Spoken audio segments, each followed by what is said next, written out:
This meeting is being recorded. All right. Wonderful. Well, good morning. My name is Katrina Salazar. I am the president of the Board of Accountancy and would like to welcome everyone back to day 2 of the Board of Accountancy meeting. I would like to share with you that we may be taking some items on the agenda today out of order. So I appreciate your patience with that.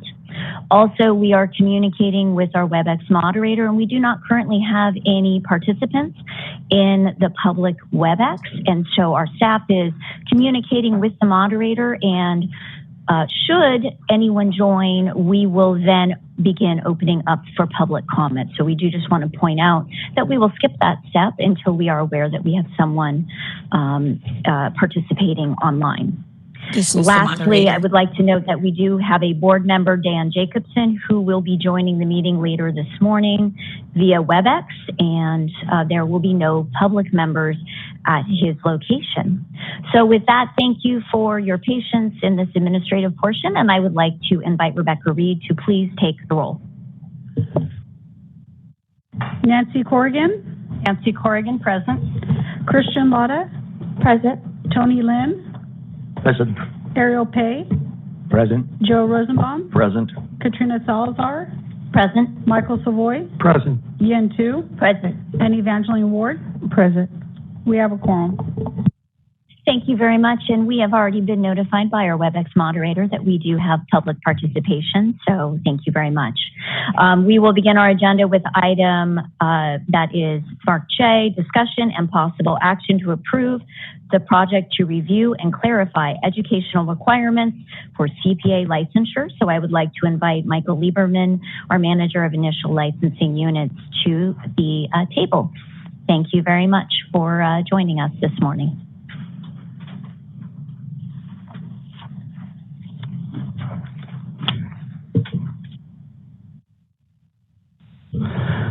Good morning, President Salazar and members of the board. My name is Michael Lieberman. I am the initial licensing unit manager. The purpose of this agenda item is to provide the CBA with an opportunity to discuss and provide feedback on the project to review and clarify educational requirements for CPA licensure, referred to as the Students Understanding the Requirements for a CPA Project, or SURE CPA. As you may recall at its January meeting, CBA leadership announced a project to look at the current educational requirements, efficiencies in how staff reviews college transcripts, and ways to increase the stakeholders' understanding of the requirements and how to meet them. SURE CPA's project proposed goal is to clarify the educational requirements by implementing solutions that will provide future CPA applicants, educational institutions, professional associations, and other stakeholders with straightforward educational requirements for CPA licensure. The proposed scope of the CPA project is a multi-year outline consisting of 4 phases. They are Phase 1, information gathering. This phase includes outreach to stakeholders, review of educational requirements in other states, and research on how other boards review educational requirements. Phase 2, develop and adopt initiatives. This will include proposal and CBA adoption of initiatives such as additional outreach materials, regulations, or legislation. Phase 3, implement initiatives. The goal of this phase is to implement the initiatives developed in Phase 2. However, some initiatives may require additional time in the development phase. Finally, Phase 4, collect feedback. After implementation, board staff will seek out stakeholder feedback to measure the success of SURE CPA initiatives. Staff have developed a non-exhaustive list of stakeholders in which they propose to gather information during Phase 1. They include future CPA applicants, college students, recently licensed CPAs, educational institution faculty and staff, accounting firms, professional organizations representing the accounting industry, other state boards of accountancy, and other licensing boards. Staff have also developed recommendations for gathering this information, including in-person town halls, electronic surveys, and virtual meetings. In general, staff intends to gather information in the following areas. Areas of the current educational requirements that may be unclear, usefulness of the various CBA resources related to the educational requirements, like our educational tip sheet, Approaches to clarifying the educational requirements, for example, legislative and/or regulatory cleanup, modifying or creating CBA resources, CBA review and publication of specific college and university programs, and how they compare to the licensure educational requirements. Staff would also like to conduct a review of the educational requirements held by other states and conduct a comparison of the current California requirements in the UAA model rules, and anticipates presenting this information to the CBA in May of 2023. The outreach component of Phase 1 is critical to the success of the project and is anticipated to be completed by the end of 2023. Staff will provide the CBA with periodic updates related to the outreach activities and anticipates presenting a completed summary of the outreach findings to the CBA in January of 2024. Please recognize this is an ambitious timeline. At this time, I'd like to turn discussions back over to President Salazar, and I will do my best to answer any questions. Great, thank you for that presentation. Comments or questions from our board members this morning?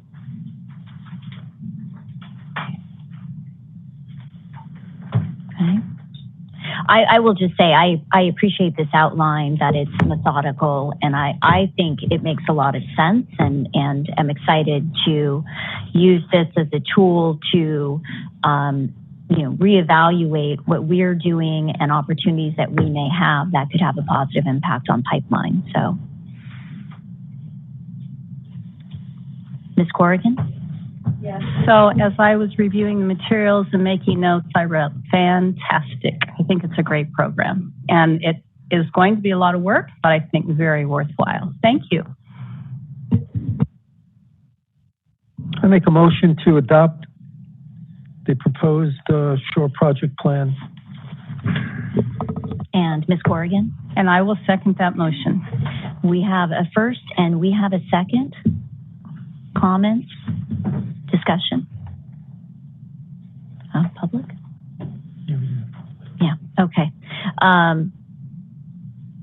Should we do the room first and then go? All right. So may I ask for public comment, if any, from Sacramento for in-person? Jason Fox with the California Society of CPAs. Just briefly, strong support of things. When we talk about pipeline and initiatives, I think this is a critical project, and so glad the board is undertaking that, and appreciate and recognize staff for coming up with this idea, and happy to be part of any efforts of getting feedback, providing input, and be helpful wherever we can. Thank you. Thank you for that public comment. There's no additional public comment here, so I'd like to ask our moderator on WebEx to please open up for public comment online. Thank you. This is the moderator, and we've opened up the WebEx Q&A feature to facilitate public comment. If anyone has a comment, they can look for the question mark icon, typically in the lower right of your WebEx computer screen, or behind the 3-dot other options if you're on a mobile device. Type the word comment into that text box and click send. In addition, anyone may raise their hand to ask to speak by clicking once on the hand icon. And our call-in users may press *3 to raise their hand. Each speaker will have 2 minutes to speak.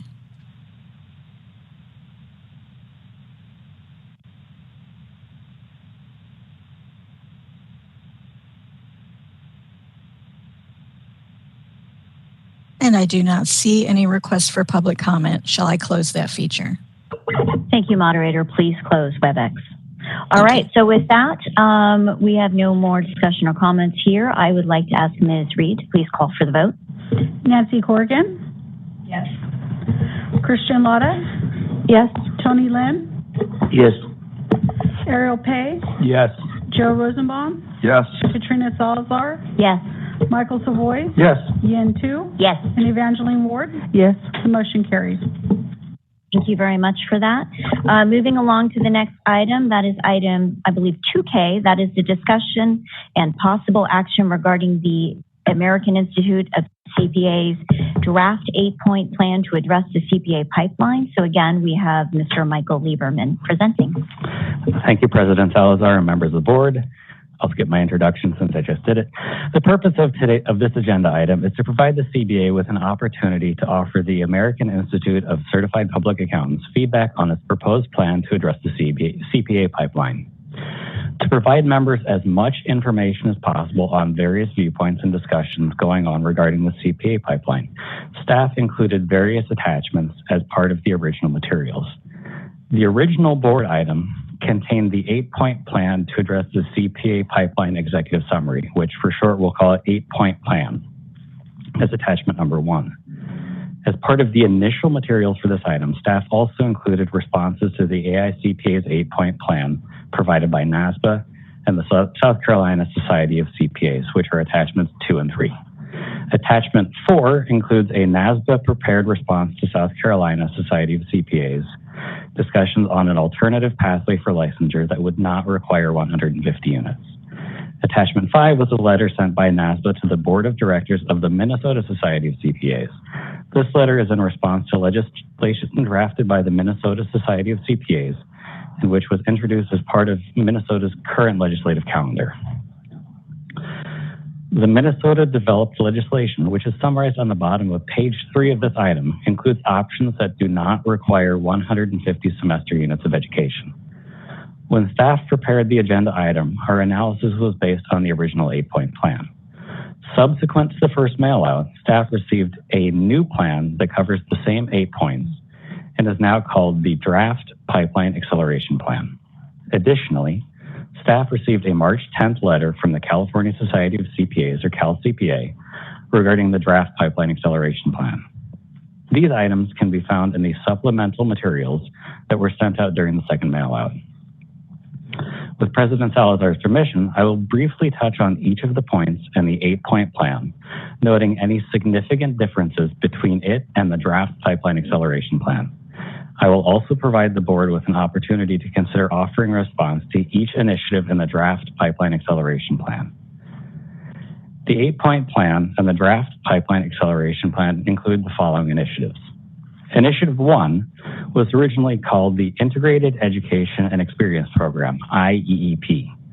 It has since been updated to the Experience, Learn, and Earn Program, ELE for short, and can be found on page 3 of the Draft Pipeline Acceleration Plan from the supplemental materials. Any other references will be for the recently received Draft Pipeline Acceleration Plan, so page numbers.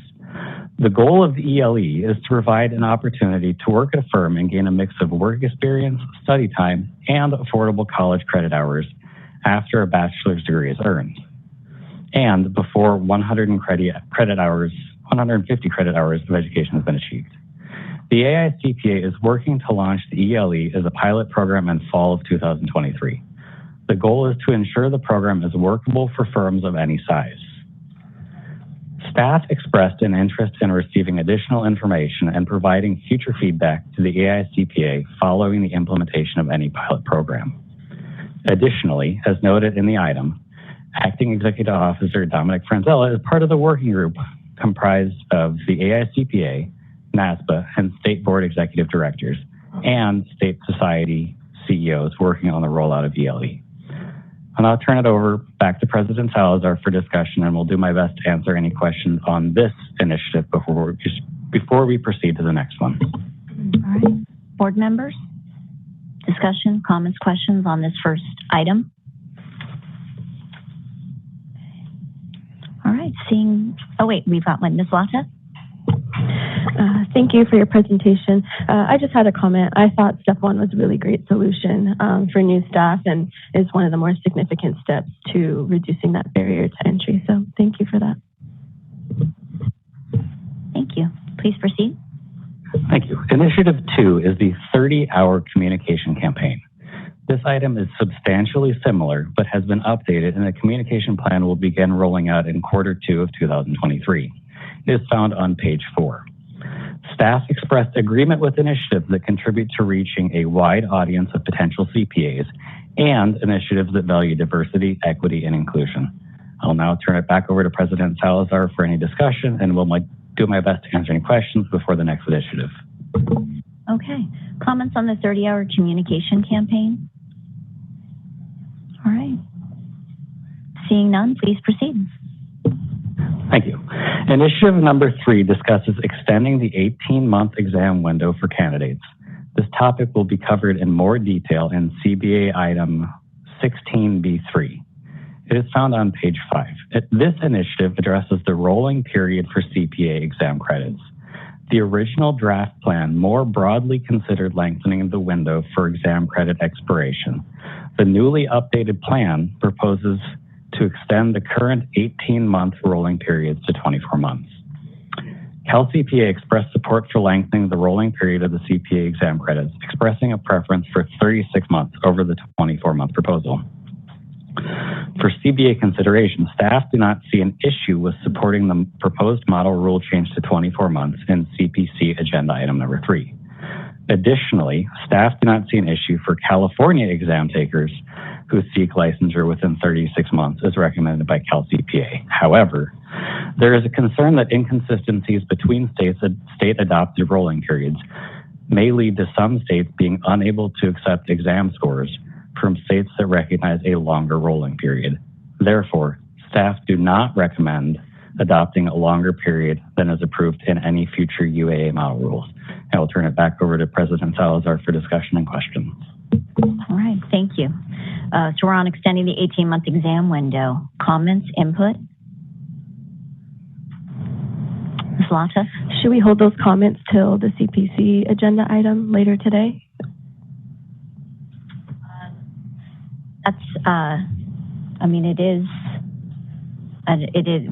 We do have a question for input on this particular item, so I don't think it would be inappropriate. But again, to your point, the CPC will take action separately, and that motion will be handled later. But we're really talking about a response to a letter. We have a draft in attachment 6, and ultimately, this committee can. I believe one of the options is delegate authority to the president to incorporate any language that might make sense at the conclusion of our meeting after the CPC discussion has concluded. But all right, so no comments at the moment. All right.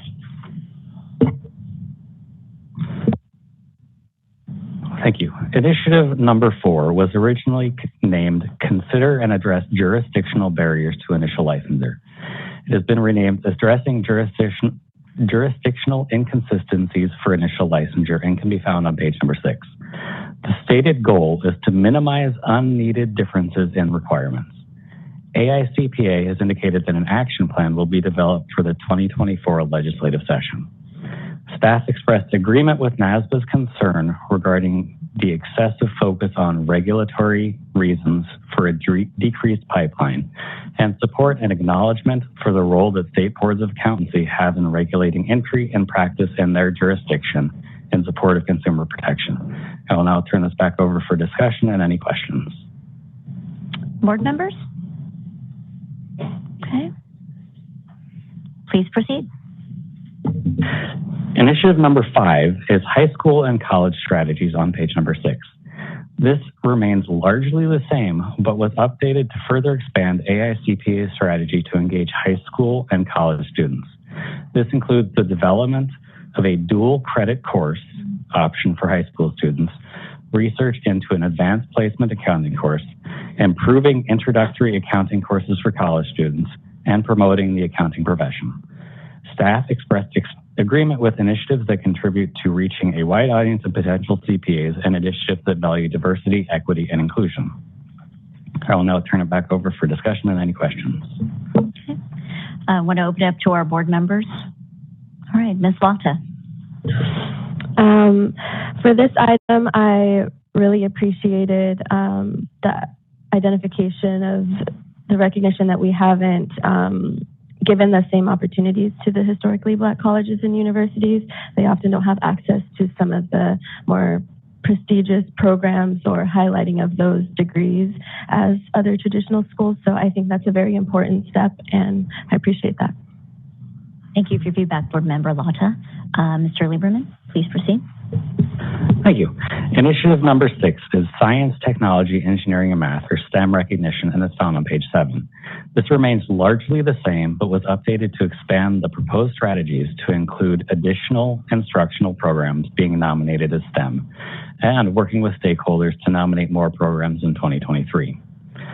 Staff expressed support for initiatives that align with the CPA evolution licensure model. And I will turn this back over for any discussion and questions. Fantastic, thank you. And apologies, Board Member Pei, I believe you had a hand up that I missed on that last go around. So before we take questions on STEM, I do want to invite you to talk about the high school and college initiative. Yes, thank you, President. My only comment on that would be to the framework of the high school and the college strategies would be to be more of like, quote unquote, just because you're in the CPA doesn't mean you're in this room filled with papers.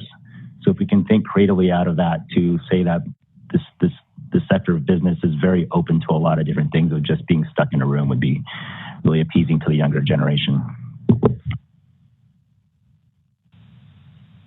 All right. Well, thank you for that. And with that, are there also are there additional comments about in response to the STEM recognition initiative?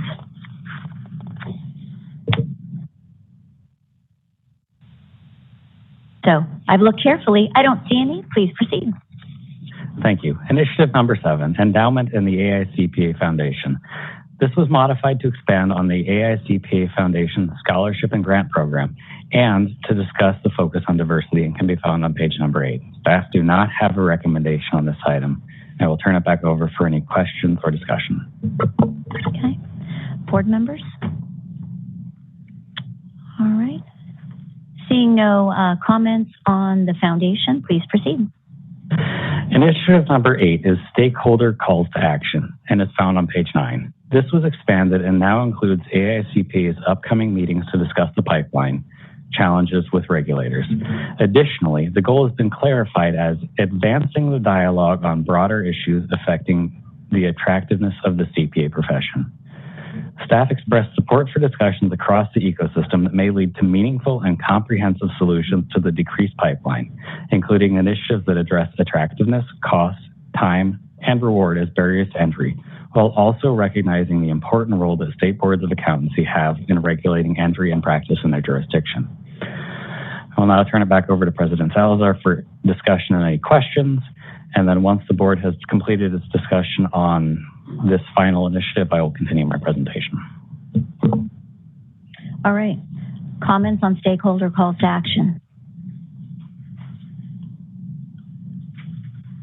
Okay. Seeing none. Thank you, President Salazar. In attachment number 6, staff have prepared a draft response to the AICPA pipeline initiative.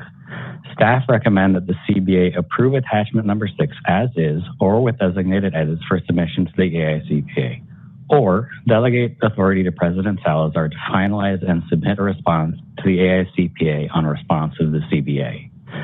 I will now turn it back over to President Salazar for discussion and do my best to address any questions the board may have. Thank you, Mr. Lieberman. Discussion? Board member 2. Thank you. Going back to the high school and college initiative a little bit, I have a question regarding that. Has any discussion been done regarding creating a AP class in high school on accounting? So the only information that we have is what AICPA has shared, is that, and I believe I briefly touched on this, that there is some initial research on it, but I don't have any information beyond that. I thought that might be something we can bring up as well, because a lot of other field of career, that's one of the pathways for getting high school students interested in the career.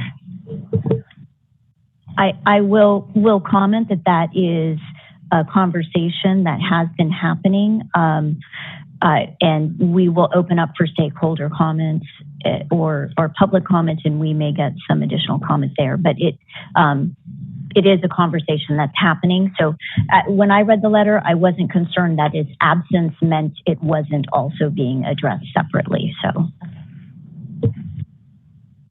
additional comments or questions? So at this point, we, as a board, are being asked to either approve a letter or delegate authority to me to finalize. And again, to me, that means finalizing with regard to any subsequent CPC/board actions that happen later today. So I think that provides us the most flexibility. So the one thing I would ask is, does anybody have concerns absent the fact that we haven't yet had our CPC discussion with the language in this particular letter? Is it relatively agreeable? Any concerns with it? Are there items you would like to see added in? Board Member 2?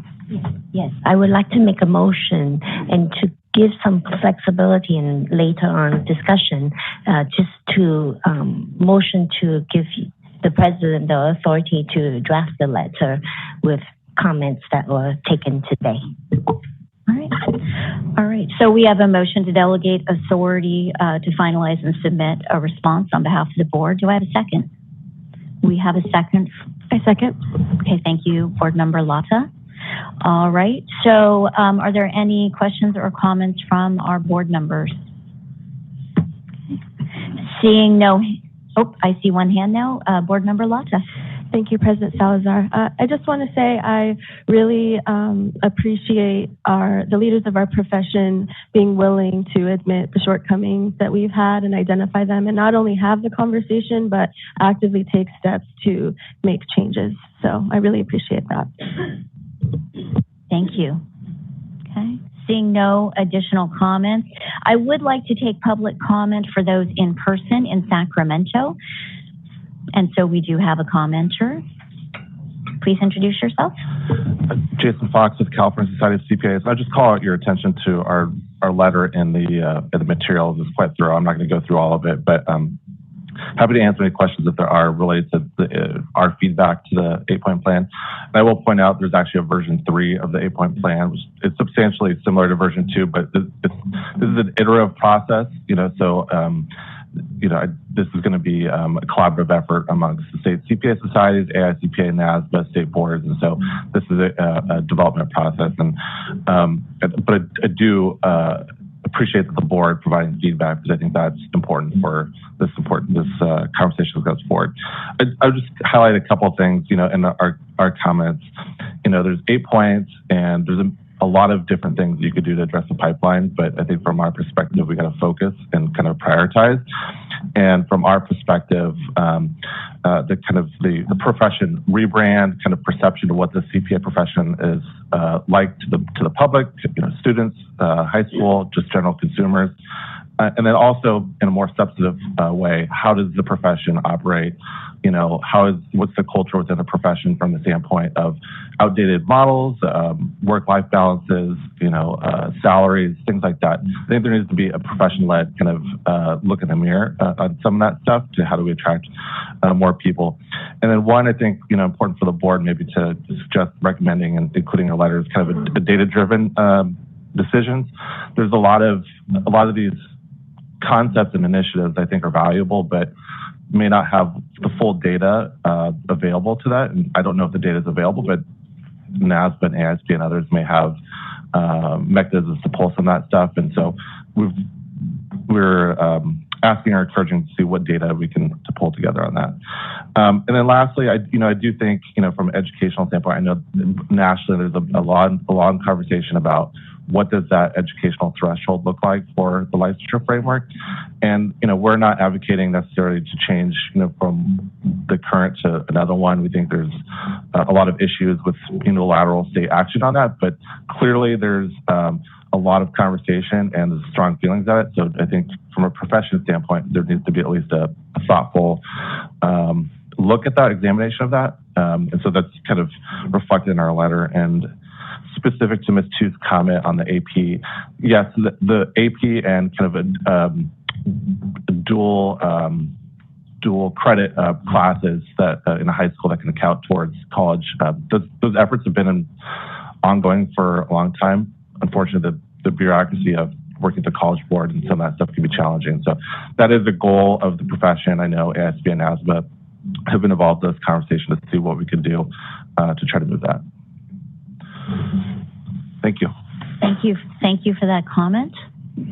All right, we have a board member question. Ms. Lata? In kind of response to Mr. Fox's comments regarding the culture of the profession and Mr. Pay's reference to rebranding the profession as well, I think that's a great step, but I just want to make sure that the firms are prepared to support, whatever rebranding we're putting out there.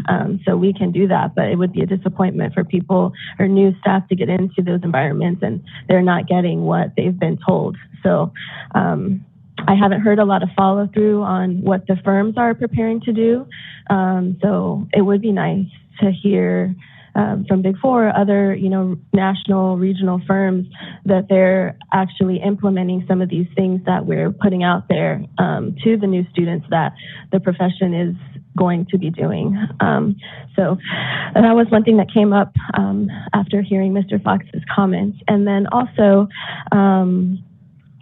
we do reference the program in regards to how a student can get those additional 30 hours, or we're kind of trying to help them along with that process a little more. But is there a discussion about changing that requirement at all, or is that not?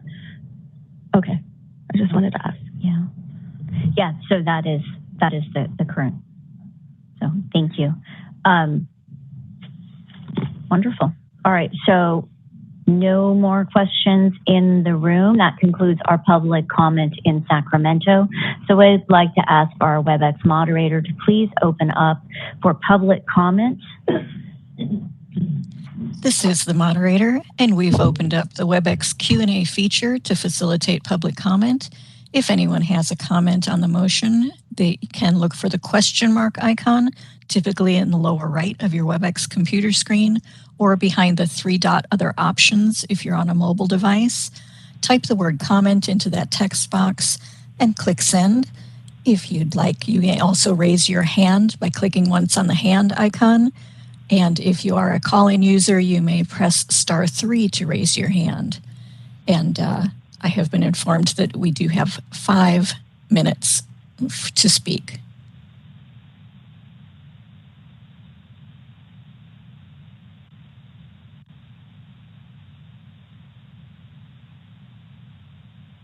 I do not see any requests for public comment. Shall I close that feature?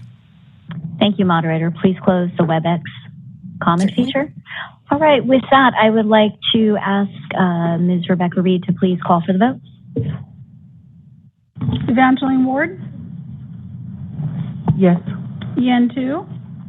Yes. Michael Savoy? Yes. Katrina Salazar? Yes. Joe Rosenbaum? Yes. Ariel Pay? Yes. Tony Lynn? Yes. Christian Lotta? Yes. And Nancy Corrigan? Yes. The motion carries. Thank you very much for that.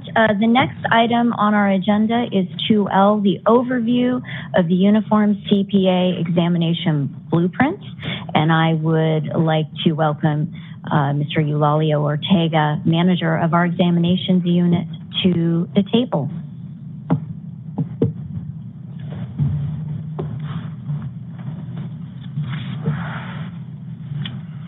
Good morning, everyone. It's a pleasure to be here, and also welcome new board member Lynn. I'm also new, so this is my first time presenting to the board.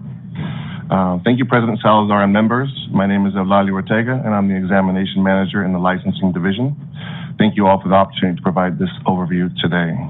The purpose of this agenda item is to provide the California Board of Accountancy an overview of the Uniform Certified Public Accountant Examination Blueprints that were adopted in December 2022, and more specifically as it relates to the transition to the launch of CPA Evolution in fall 2023, winter 2024. Currently, no action should be taken on this item. The blueprints align with the new CPA licensure model and a new CPA exam, which will consist of 3 core test sections and 1 discipline section as referenced in the agenda. The next step is to enhance the current outreach efforts with this information. There are currently activities in development, and more information will be shared at upcoming meetings. That concludes my presentation, and although there is no action required on this item, we do welcome any feedback the CBA may have. I will turn the discussion back over to President Salazar, and I will do my best to answer any member questions. Thank you, Mr. Ortega. Board member comments?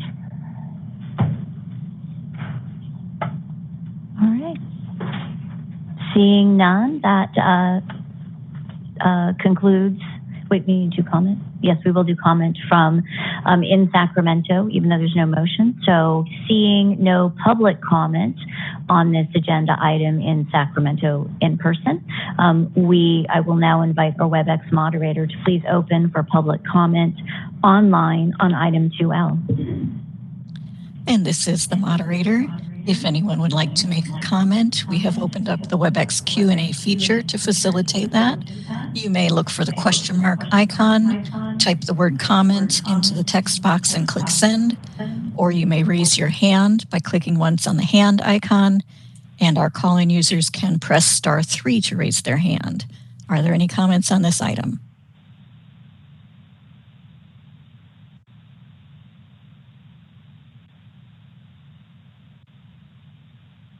I do not see any comments. Shall I close that feature? Yes, please close the WebEx. All right. So with that, that concludes our comment section and this item. Thank you very much for your presentation. Thank you all. All right. So moving along to 2M, I would like to invite Mr. Hemphill to the table. Oh, you were there. You are. Hello. Okay. Now let's move on with the discussion and review of board action in response to prior issues and new issues for inclusion in the CBA 2024 Sunset Review Report. All right. Thank you very much, President Salazar. I am here. Good morning again, members. Great to see you again this morning. So the purpose of this agenda item is to provide the California Board of Accountancy an opportunity to consider proposed content for inclusion in the CBA's 2024 Sunset Review Report. Staff have not received the final questions from the legislature. However, we are gathering data and drafting certain content using the questions provided by the legislature to the various DCA boards and bureaus that went through the Sunset Review process in 2022. It is possible the questions may change as we move forward, but we will adjust accordingly and bring any changes to a future meeting. The first item I'd like to highlight is the timeline for presentation of the Sunset Review Report to the CBA as referenced on page 2 of the agenda item. We are breaking up and presenting portions of the report during this meeting and the May CBA meeting, and then a complete draft report will be presented at the July CBA meeting and subsequent meetings until it is finalized and approved. For this meeting, we're going to discuss sections 11 and 12 of the Sunset Review Report.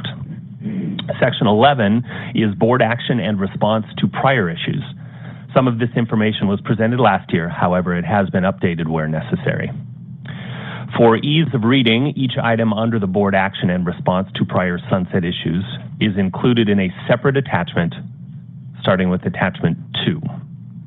Within the attachment, the prior issue is listed at the top of the page, and then there are 3 headings that include the committee staff recommendation, the CBA's 2019 Sunset Review response, which were provided to the legislature in 2019, and then the new information titled Proposed 2024 Sunset Review Response, which will be the focus of today's discussion. The proposed response provides an update on the issue that was identified. With the President's permission for each attachment, I will provide a brief overview and then turn it back over for CBA questions and discussion. I also have Acting Executive Officer Dominic Franzella to assist in responding to questions. Staff welcome any feedback members may have on each issue. All right, so let's go with issue number 1. So attachment number 2 is where you'll find this one.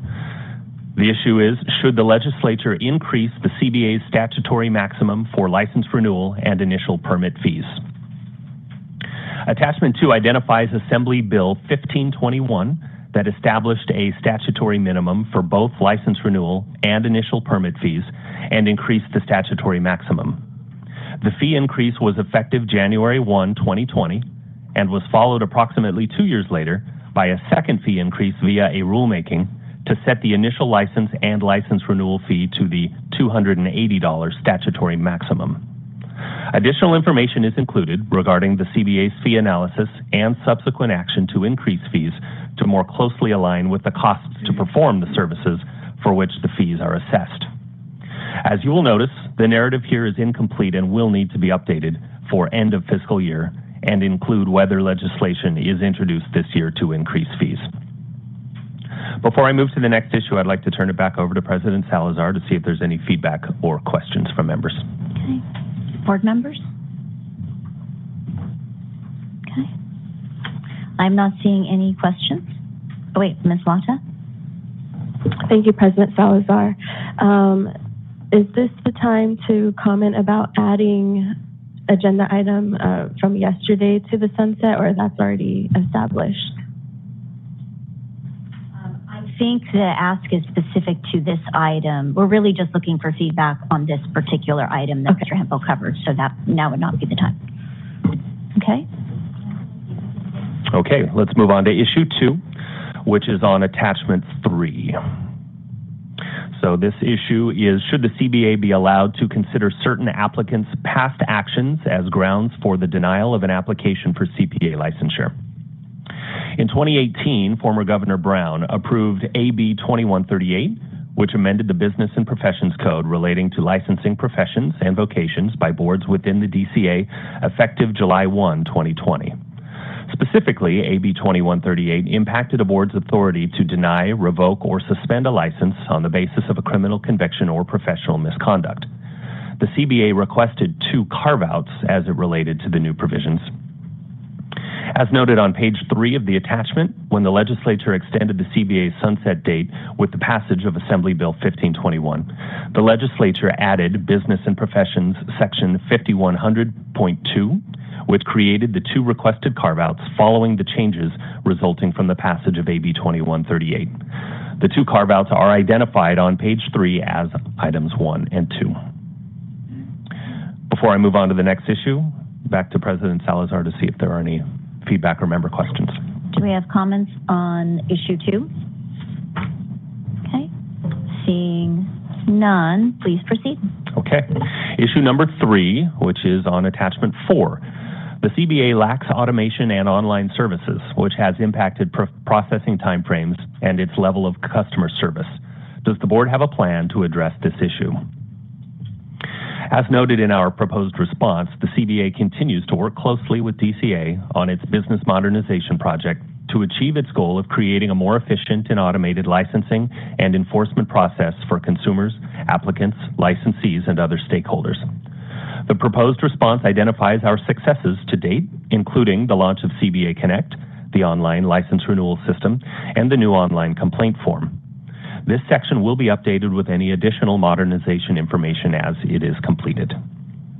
I'll turn it back over to President Salazar. All right. Board member comments on issue 3. Okay. Seeing none, please proceed. Okay. Issue number 4, contained on attachment 5, the CBA is seeking to automate the delivery of its update newsletter to reduce its environmental impact and lower costs. As noted in the proposed response, the CBA did transition to electronic distribution of update in spring 2020. The transition has been smooth, and the CBA has realized a savings of approximately $250,000 per year. Before I move on, I'll turn it back to President Salazar. Comments from the board about this issue? Please proceed, Mr. Hemphill. Thank you. On to issue number 5 on attachment 6. To enhance its communication capabilities, the CBA is seeking authority to require its licensees to provide an email address. As noted in the proposed response, the CBA has used the licensee emails for various purposes, including, but not limited to, recruitment for its advisory committees, notification of investigative certified public accountant position vacancies at the CBA, rulemaking proposals, and notification regarding the availability of its update newsletter. Presently, the CBA has approximately 86,000 licensee email addresses. However, with the implementation of CBA Connect, the CBA's online license renewal system, individuals are required to provide an email address. So it is anticipated that this will enable the CBA to obtain an email address for nearly all licensees. And before we move on, I'd like to turn it back to President Salazar for more feedback or questions. All right. Board member comments or concerns about issue 5? Seeing none, please proceed. Okay. Issue 6 is on attachment 7. Why is it necessary or beneficial to the CBA's operations to hire additional permanent staff? As noted in the proposed response, in fiscal year 2019-2020, the CBA received 10 full-time positions, which replaced all temporary positions that were addressing ongoing workload. The additional permanent staff had a positive impact on the workload and contributed to the CBA obtaining and maintaining processing timeframes well below its goal of 30 days for CPA examination and CPA licensure applicants. Back to you, President Salazar. Board member comments on this? Questions? Okay. Hearing none, please proceed. Okay. Issue 7 on attachment 8. Does the new test for determining employment status as prescribed in the court decision Dynamex Operations West Incorporated versus Superior Court have any potential implications for licensees working in accountancy as independent contractors?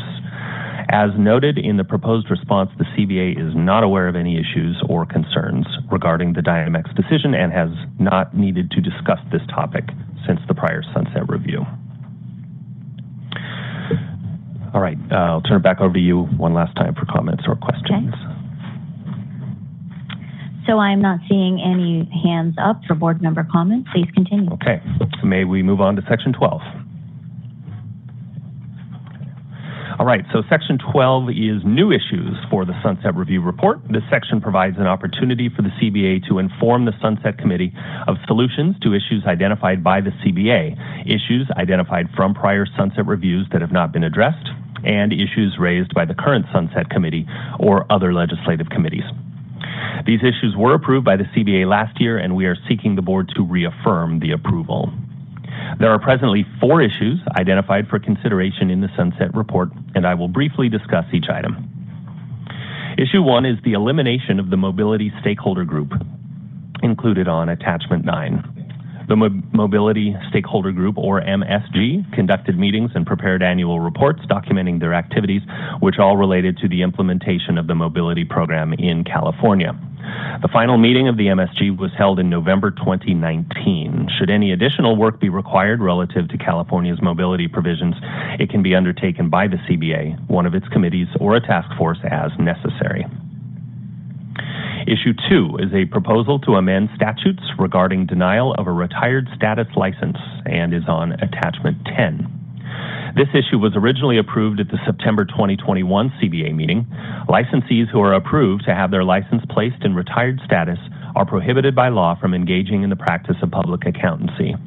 The CBA approved proposed amendments to BPC Section 5070.1 to allow an individual with a permanent restricted practice order to be approved for a retired status license. Issue 3, remove references requiring physical mailings to or from the CBA. This is on Attachments 11 and 12. There are 2 statutory sections that still require a physical mailing to and or from the CBA. Staff proposed language that would remove this requirement for physical mailing. And finally, issue number 4, update CBA statutory references for educational accreditation agencies consistent with the Code of Federal Regulations. This is on Attachment 13. Recent changes at the federal level eliminated regional accreditation and created one set of institutional accreditors. This proposal amends sections 5093 and 5094 and changes the wording a regional or national accrediting agency to an accrediting agency. This would bring California statutes into alignment with the revised provisions of the Code of Federal Regulations. In addition to the issues I just presented on, it is possible that the CBA may also develop a proposal for sunset review on fee increases, increased access to peer review documentation, or changes regarding accounting firm owners that provide attest services when ownership is comprised solely of owners with a license issued with general accounting experience. Staff would like to recommend the CBA make a motion to reaffirm approval of the items in Section 12, new issues, including the proposed statutory changes as referenced in Attachments 9 through 13. That finally concludes my presentation, and I will now turn it back over to President Salazar, and happy to answer any questions from members. Okay. Any questions, comments? I mean, it is possible that they can come up with completely different questions, isn't it? Yeah, we will adapt if necessary. So we're preparing based on the last sunset review that didn't happen. And there's questions leading up to it, but they can come up with totally different questions, which will require us to do a hell of a lot more work. Yeah, I anticipate the sections you're approving today will show up. It's those other questions that precede sections 11 and 12 that could fluctuate. And I think to your point, we will continue to be discussing sunset review at other meetings. So this will be an ongoing conversation. Yes. So, all right. So we have a staff recommendation. We have an ask to reaffirm our prior position. So I'd like to ask for a motion. I move to accept staff's recommendation of accepting what has been laid out for us so far. Okay. We have a first from Mr. Savoy and a Ms. Corrigan. Yes, and I will second that motion. Thank you. Fantastic. We have a first. We have a second. Member comments. Okay, seeing no member comments, I would like to invite public comment in person here in Sacramento. Seeing no public comment here in Sacramento, I'd like to invite our WebEx moderator to please open up WebEx for public comment. This is the moderator, and we've opened up the WebEx Q&A feature to facilitate public comment. If you'd like to make a comment on this issue, you can look for the question mark icon, type the word comment into that text box and click send, or you raise your hand by clicking once on the hand icon, or our call-in users may press *3 to raise their hand. Are there any comments on the sunset report items?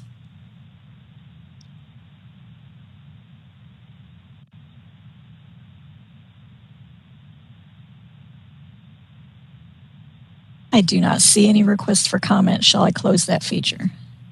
Yes, moderator, please close.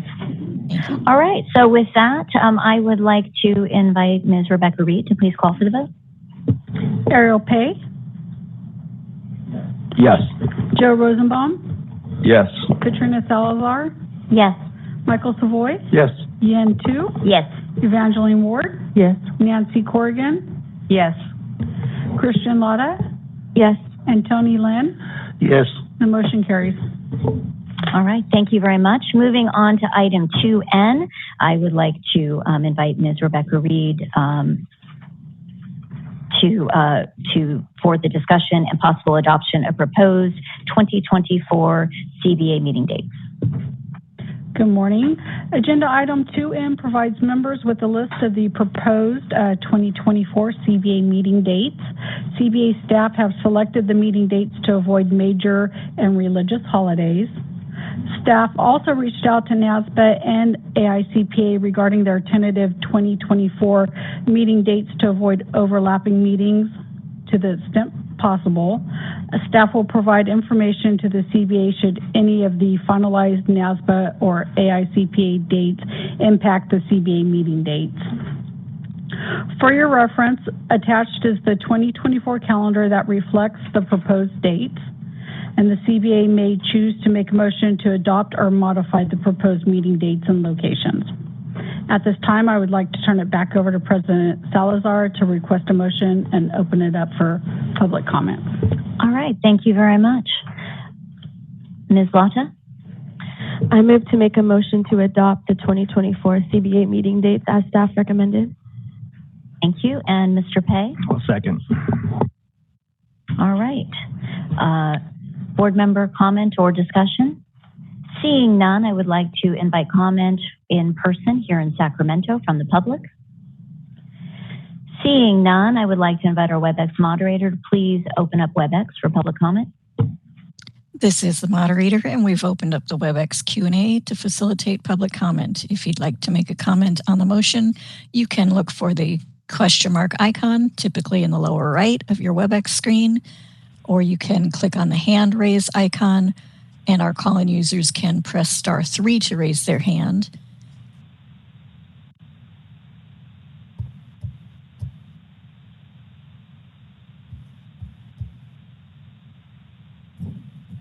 I do not see any request for comment. I did want to inform the board, though, that Dan Jacobson has logged into WebEx. And I can close the Q&A feature. All right, thank you for closing that Q&A feature. I would like to invite Ms. Reed to please call for the vote. Okay, Tony Lynn, Yes. Christian Lotta, Yes. Nancy Corrigan, Yes.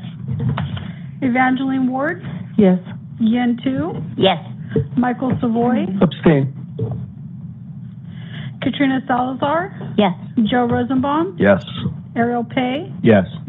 and Dan Jacobson. Abstain. The motion carries. All right, thank you, and welcome back, Dan. The next item, 2O, is going to be a written report. That is, it is available for all of our board members in Sacramento in print. That is the Department of Consumer Affairs Director's Report on Departmental Activities. We have been advised we still go through the comment period, so I am opening up for public comment in Sacramento.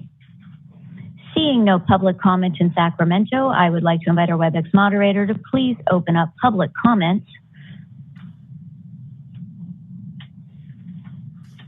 This is the moderator, and we've opened up public comment for the DCA Director's Report on Departmental Activities.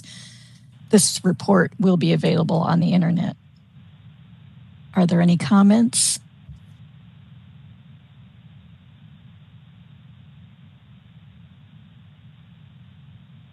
I do not see any requests for comment. Shall I close that public comment? Thank you, moderator. Please close the comments. Thank you. All right, thank you. That concludes item 2O, and we're now moving along to item 3, which is a report of the Vice President. So I would like to invite our Vice President, Board Member 2, to present. Okay, thank you, President Salazar. The next item is to recommend the reappointment of Doug Aguilar, CPA, David Carl, CPA, Chris Tagmera, CPA, and Jennifer Zegler, CPA, to the Enforcement Advisory Committee. The Enforcement Advisory Committee assists the CPA in advisory capacity with enforcement activities. This includes reviewing closed investigation files, providing technical guidance on open investigations, and participate in investigative hearings. I've conferred with the CBA Acting Executive Officer to verify that the individual have met the appropriate requirement for a license renewal and have demonstrated the skills and knowledge to continue to serve as member of the Enforcement Advisory Committee. I would like to make a motion to reappoint the listed 4 members. President Salazar. All right. Thank you for that motion. I would like to invite a second from a board member. All right, Ms. Corrigan. Yes, I will second that motion. Thank you. All right, thank you very much for that. Are there any member comments regarding the reappointments for the EAC? All right, seeing none, I would like to open it up to public comment in Sacramento. Seeing none, I would like to invite our WebEx moderator to please open up WebEx for public comment. This is the moderator. We've opened up the WebEx Q&A for public comment. If you'd like to make a comment, click on the question mark icon, type the word comment in that text box and click send. Anyone may also raise their hand by clicking on the hand icon, which may be behind the 3-dot other options if you're on a mobile device. And if you are a call-in user, you may press *3 to raise your hand. Each speaker will have 5 minutes.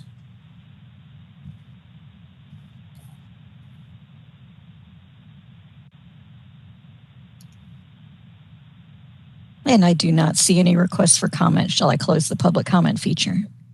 Yes, please close the public comment. All right, with that, Ms. Reed, please call for the vote. Nancy Corrigan, Yes. Dan Jacobson,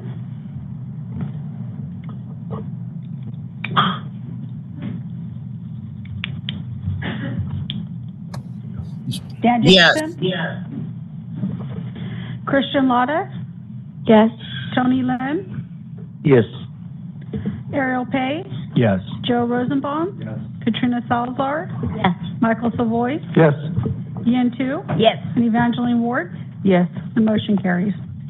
Thank you for that. Ms. Tu? Next item is a recommendation for reappointment of Angela Hanzett, CPA, and the appointment of Anthony Gonzalez.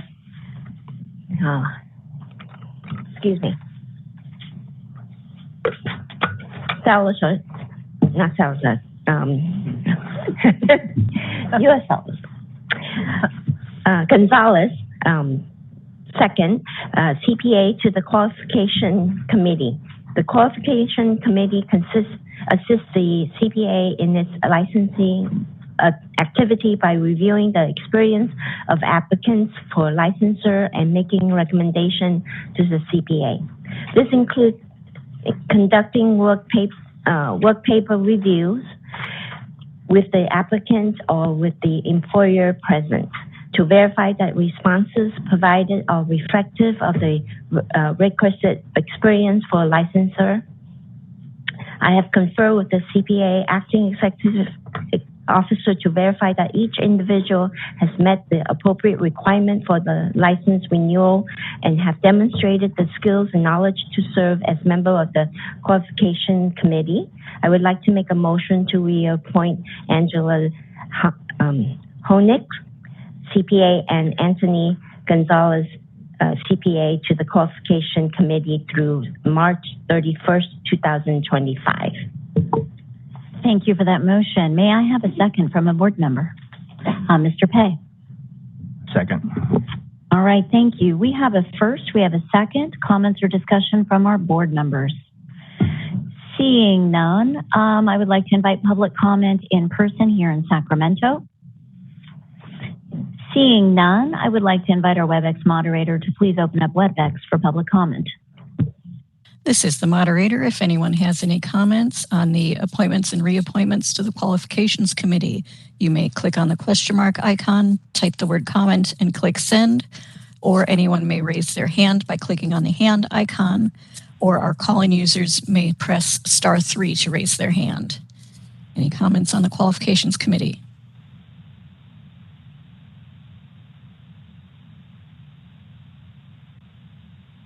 I do not see any requests for comment. Shall I close that feature? Yes, please close public comment. Thank you. All right. So with that, Ms. Reed, would you please call for the vote? Evangeline Ward. Yes. Yen Tu. Yes. Michael Savoy. Yes. Katrina Salazar. Yes. Joe Rosenbaum. Yes. Ariel Pei. Yes. Tony Lynn. Yes. Christian Lotta. Yes. Dan Jacobson. Yes. And Nancy Corrigan. Yes. The motion carries. All right, thank you. Ms. Chu? Thank you, President Salazar. The next item is to recommend the reappointment of Sharon Selleck, CPA, to the Peer Review Oversight Committee. The Peer Review Oversight Committee assists the CPA in an advisory capacity in its oversight of the peer review program. I have conferred with the CPA acting executive officer to verify that Sharon Selleck, a CPA, has met the appropriate requirement for license renewal and has demonstrated the skills and knowledge to continue to serve as a member of the Peer Review Oversight Committee. I would like to make the motion to reappoint Sharon Selleck, CPA, to the Peer Review Oversight Committee through March 31st, 2025. Excellent. Thank you for that motion. I'd like to invite a board member to second. Ms. Ward? I'll second. All right, thank you. We have a motion on the table, member comment discussion. Seeing none, I'd like to invite public comment in Sacramento. Seeing no public comment, I'd like to invite our WebEx moderator. Please open up WebEx for public comment. This is the moderator, and we've opened up the WebEx Q&A feature to facilitate comment.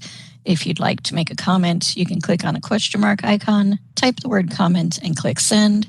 Or anyone may raise their hand by clicking once on a hand icon, or our call-in users may press *3 to raise their hand. And this is comments for the appointments and reappointments to Peer Review Oversight Committee.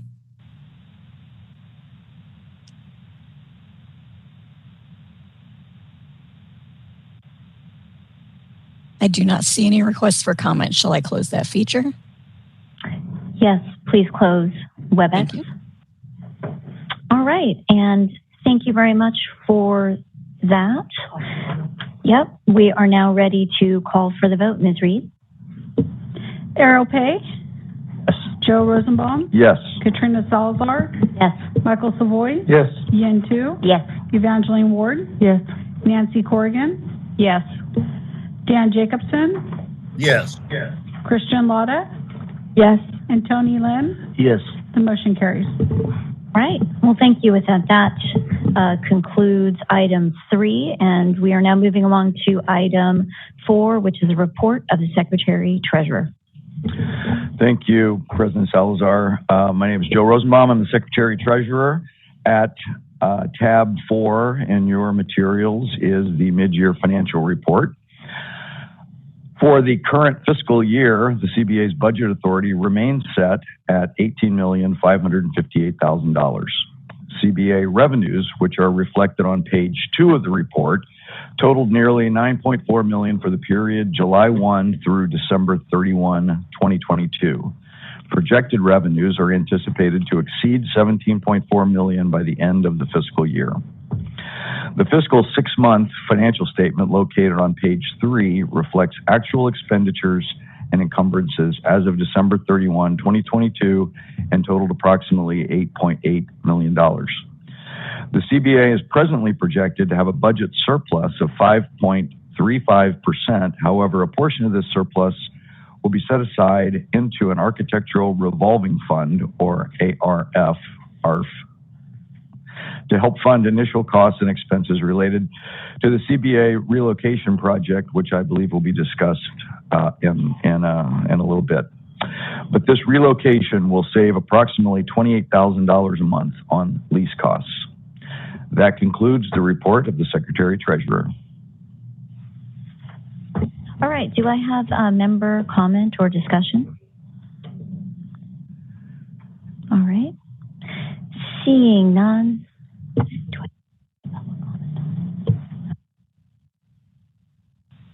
Moving along to public comment in Sacramento. Seeing no public comment in Sacramento, I'd like to invite the WebEx moderator. Please open for public comment online. This is the moderator, and we're taking public comment through the WebEx Q&A feature. If you'd like to make a comment, you can click on the question mark, type the word comment in that text box and click send, or anyone may raise their hand by clicking on the hand icon, and our call-in users may press *3 to raise their hand, and this is for comments on the mid-year financial statement.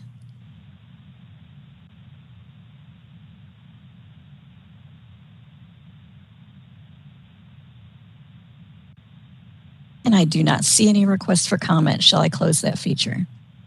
Yes, please close public comment online. Thank you. All right, and thank you for your report, Board Member Rosenbaum.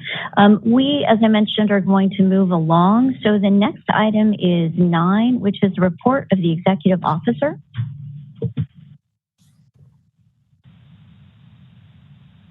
I guess it's the Matt. Sorry. Actually, we are going to go immediately into the report of the Administration Division. So I would like to invite staff to the table. Thank you and welcome.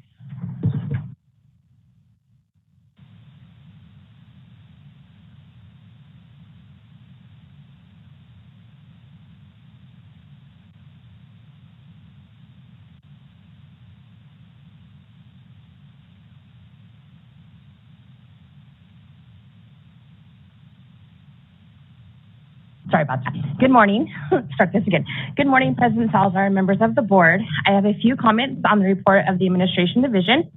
The first item I want to report on is the relocation of the CBA office. As stated in the report, our present office space accommodates about 100 staff. However, there are only about 20 to 30 staff members at the CBA office on a daily basis, with the remaining staff successfully working remotely on a full-time or a hybrid telework schedule. We have identified a suite at the Department of Consumer Affairs headquarters building that will accommodate our reduced space needs. There will be adequate space to facilitate on-site staff and those who work a hybrid schedule. and the CBA will be able to use the conference rooms at DCA for its various board and committee meetings. The CBA's decision to relocate to a smaller office and maintain a primary remote workforce is not only a significant cost savings to the state, but also contributes to the reduction of greenhouse emissions, fuel consumption, waste, and other positive environmental benefits. Although this relocation is in the beginning stages, we are hopeful that it will be completed no later than mid-2024. Moving on to an update on the CBA's regulatory proposals.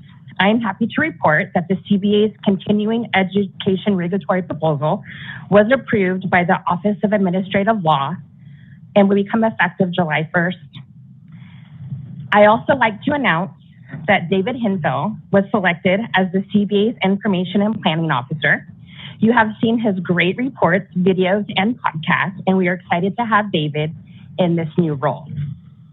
This concludes my presentation on the agenda item. I'll now turn it back over to President Salazar, but I'm also happy to answer any questions you may have.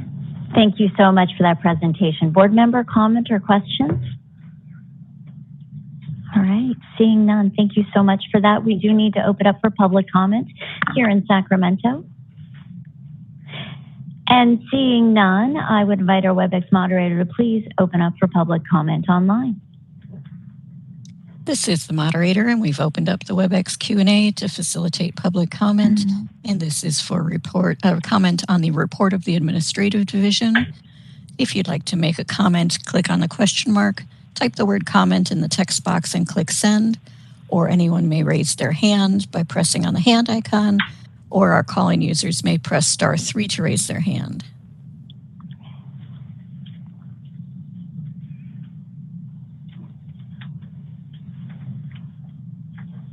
I do not see any requests for comment. Shall I close that feature?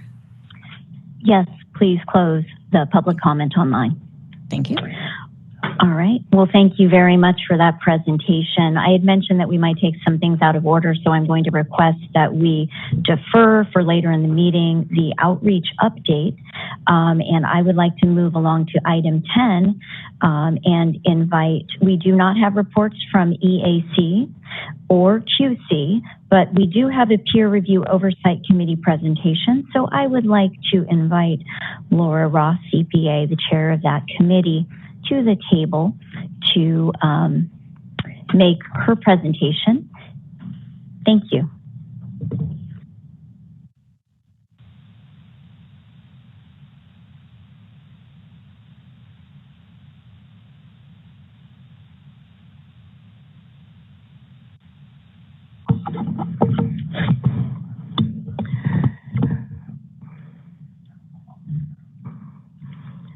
Good morning, President Salazar, members of the board. I am Laura Ross, chair of CBA's Peer Review Oversight Committee. The PROC held its meeting at the CBA headquarters on February 17th. I would like to thank you, CBA President Katrina Salazar, for attending our meeting and providing an overview of the CBA activities from the January 26th and 27th, 2023 CBA meeting. The PROC discussed, provided feedback, and approved its December 9, 2022 meeting minutes. The PROC members have engaged in several oversight activities since its December 2022 meeting. The PROC members attended 5 report acceptance body meetings.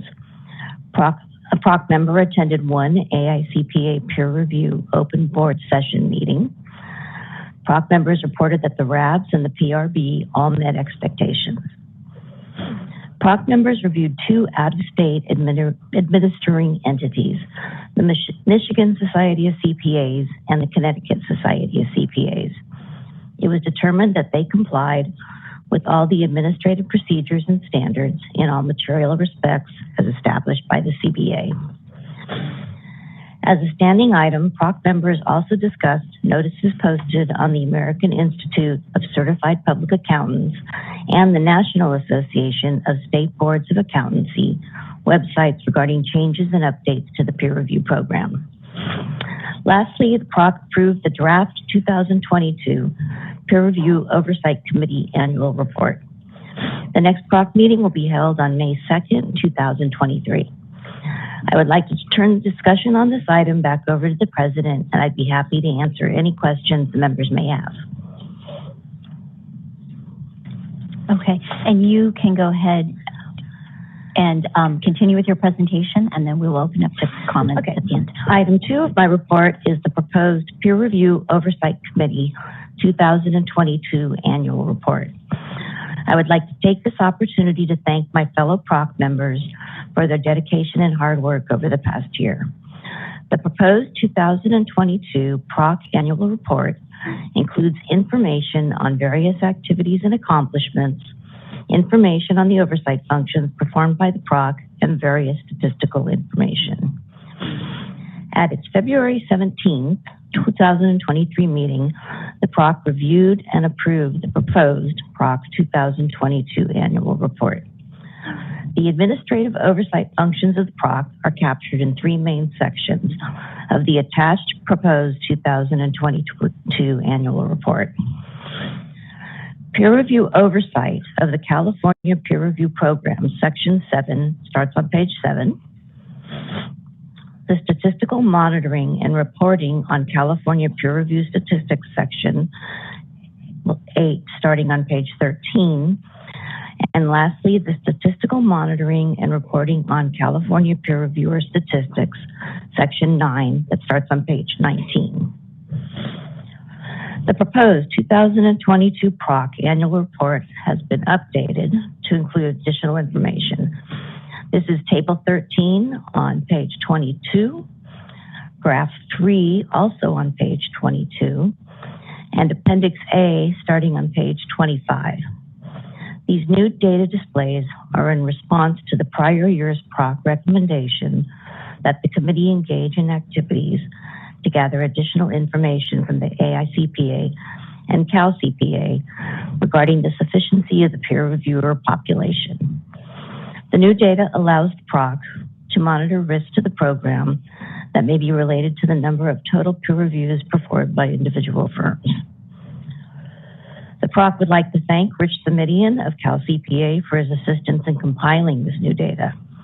The PROC recommends continuing the efforts to gather information from the AICPA and CalCPA regarding the sufficiency of the peer reviewer population.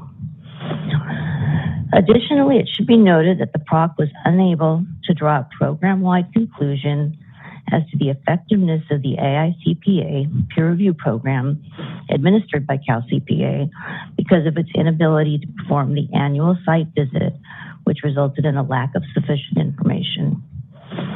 The PROC recommends that CBA adopt the proposed 2022 annual report and continue to provide guidance to the PROC concerning its oversight activities. I would like to turn discussion on this item back over to President Salazar, and I'd be happy to answer any questions the members may have. All right, thank you for that, Chair Ross. Comments from the board members?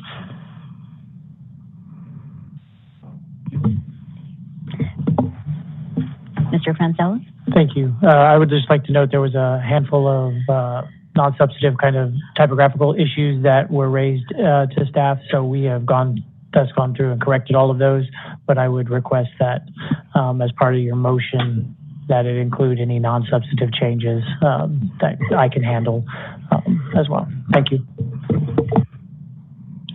And I would just like to say thank you so much for this report. I appreciate the work of you and your whole committee, and understand that these reports have expanded. You've been very responsive to additional board asks over time. And so I really appreciate this kind of information being presented to us. So any additional comments? And if none, we are looking for a motion to approve with non-substantive edits the 2002 annual report presented. Board Member Ward. I'll make a motion to approve the PROC 22 annual report along with any substantive changes, non-substantive changes that are needed. All right. Thank you. Fantastic. Thank you for that first. And I'd like to recognize Dan Jacobson. I second the motion, and I come to just about anything. Just don't call me late for dinner, but you can call me Jan. Thank you for being so accommodating. All right, so we do have a first, we do have a second. Any member comments in the room? All right, and this includes member comments about both items, the motion as well. Okay, so seeing none, we do have a motion. I would like to invite public comment in Sacramento. Seeing none, I would like to invite our WebEx moderator to please open up public comment online. This is the moderator, and we're opening the WebEx public comment for the Peer Review Oversight Committee report. If you'd like to make a comment, you can click on the question mark, type the word comment into that text box and click send, or anyone may raise their hand by clicking on the hand icon, and that may be behind the 3-dot other options if you're on a mobile device. And our call-in users may press *3 to raise their hand. Are there any comments on the PROC report?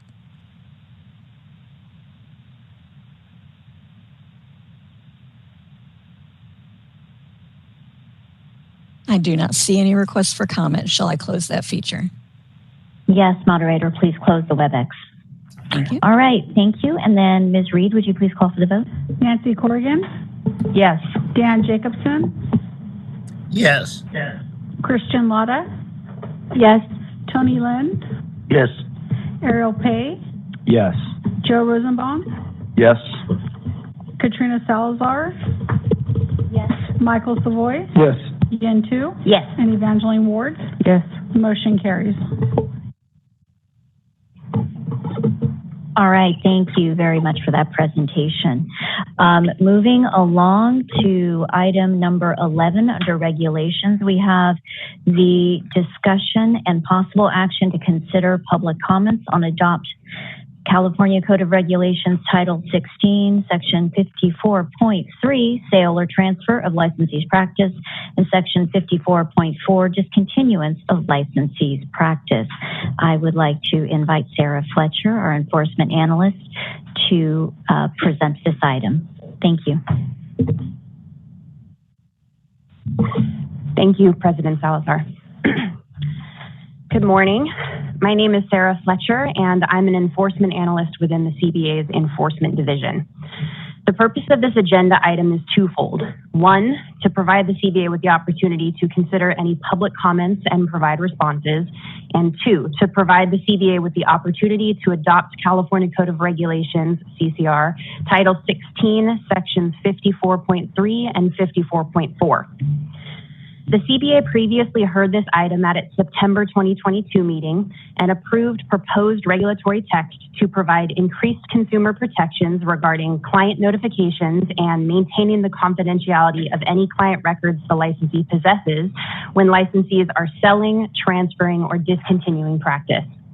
As required by the Administrative Procedure Act, the CBA held a 45-day public comment period to allow the public an opportunity to submit written comments regarding the proposed rulemaking, which ended January 3rd, 2023. Additionally, pursuant to Business and Professions Code Section 5018, the CBA took steps to provide a copy to all licensees of the proposed changes to the rules of professional conduct 30 days prior to the public hearing on the proposed regulations, which was conducted on January 10th, 2023. The rulemaking process requires the CBA to consider any public comments and, based on those comments, whether to amend and or adopt the proposed regulatory text. Attachments 1, 2, and 3 are provided to assist the CBA in evaluating the comments received during the public comment period. These 3 attachments were made available to the public on the CBA's website as of November 18th, 2022. Attachment 1 is the Notice of Proposed Action filed with the Office of Administrative Law, or OAL, which was published in the California Regulatory Notice Register on November 18th, 2022, which began the 45-day public comment period. Attachment 2 is the proposed regulatory text for CCR sections 54.3 and 54.4, which the CBA adopted at its September 2022 meeting. Attachment 3 is the initial statement of reasons filed with the OAL. During the 45-day public comment period, the CBA received 47 written comments. Attachment 4 includes summaries of the comments as well as CBA staff's proposed responses, which will be included in the final statement of reasons.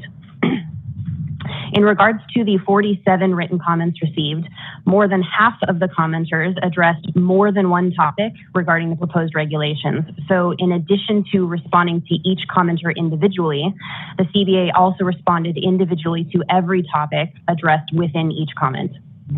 The most prevalent topics addressed in the written comments include general views that the proposed regulations are unnecessary and or burdensome, suggestions that licensees' existing practices already sufficiently safeguard confidential client information, and concerns that the 90-day time frame will impede licensees' abilities to perform services timely. In response to comments that the proposed regulations are unnecessary and or burdensome, CBA staff's proposed responses explain that the CBA was entrusted with the regulation of the accounting profession with an express purpose to protect consumers, which is reflected in the CBA's mission statement, as well as in BPC section 5000.1, which states, protection of the public shall be the highest priority for the California Board of Accountancy in exercising its licensing, regulatory, and disciplinary functions. Whenever the protection of the public is inconsistent with other interests sought to be promoted, the protection of the public shall be paramount. The proposed regulations support the CBA's consumer protection mission by ensuring that confidential client information is safeguarded when a licensee sells, transfers, or discontinues a practice, and that clients are notified of the sale, transfer, or discontinuance and provided with an opportunity to make an informed decision about the disposition of their records. Lastly, licensees are required, pursuant to CCR Section 58, to comply with all applicable professional standards, which includes the American Institute of Certified Public Accountants, AICPA Code of Professional Conduct Interpretations 1.400.205 and 1.700.050, as discussed in the initial statement of reasons for this proposed rulemaking. The proposed regulations are also consistent with existing laws and regulations, specifically Civil Code Section 1798.81, BPC Section 5063.3, and CCR Sections 54 and 54.1. In response to commenters' suggestions that existing practices already sufficiently safeguard confidential client information, CBA staff's proposed responses reiterate that consumer protection is paramount and explain that the proposed regulations expand upon existing requirements regarding disclosure of confidential information and provide additional guidelines in regards to safeguarding that information in the interest of consumer protection. In response to concerns about the 90-day time frame, CBA staff's proposed responses explain that although the licensee may not transfer any client records to the successor person until either the client's consent is obtained or the 90 days has lapsed without any objection from the client, it is unlikely that all clients will wait the full 90 days to respond or will not respond at all. As soon as the client's consent is obtained, client records may be transferred to the successor person. So in most cases, licensees will be able to transfer client records sooner than 90 days. Additionally, these proposed regulations establish minimum requirements. Licensees may make additional efforts beyond the minimum requirements to contact clients to obtain a response if time constraints are a concern. Furthermore, the 90-day timeframe was determined in an effort to be consistent with existing professional standards set forth in the AICPA Code of Professional Conduct, specifically Interpretation 1.400.205, which establishes a 90-day period. After careful review and consideration of all comments, and after collaboration with DCA's regulation unit and the CBA's board counsel, CBA staff's proposed responses in Attachment 4 indicate that the CBA declines to make any amendments to the proposed text based on the comment. Staff recommends that the CBA adopt the motion as follows. Adopt the staff recommended responses for the comments regarding the proposed regulatory text. Adopt the regulatory text in CCR Title 16, Sections 54.3 and 54.4. Direct staff to take all steps necessary to complete the rulemaking file, including submitting to the Director of the Department of Consumer Affairs, the Business, Consumer Services, and Housing Agency, and OAL, and authorize the executive officer to make any non-substantive changes to the proposed regulations and adopt the proposed regulations as originally noticed. At this time, I'd like to turn the discussion back over to President Salazar, and I will do my best to answer any questions members may have. Thank you for that presentation. Board member comments and discussion. Okay. Board member 2. I would like to adopt the staff recommendation. All right. We have a first to accept the motion in the staff recommendation. Do we have a second? And Ms. Corrigan? Yes, and I will second that motion. Thank you. Right. Thank you for that. Member comments and discussion? All right, seeing no member comments, I would like to invite public comment in Sacramento for those in person. And seeing no public comment here in Sacramento, I'd like to invite our WebEx moderator to please open up public comment online. This is the moderator, and we've opened up the WebEx Q&A feature to facilitate public comment. If there are any comments on the CCR transfer or discontinuance of practice proposals, you can look for the question mark icon, type the word comment, and click send, or you may raise your hand by clicking on the hand icon, or if you are a call-in user, you can press *3 to raise your hand. Are there any comments?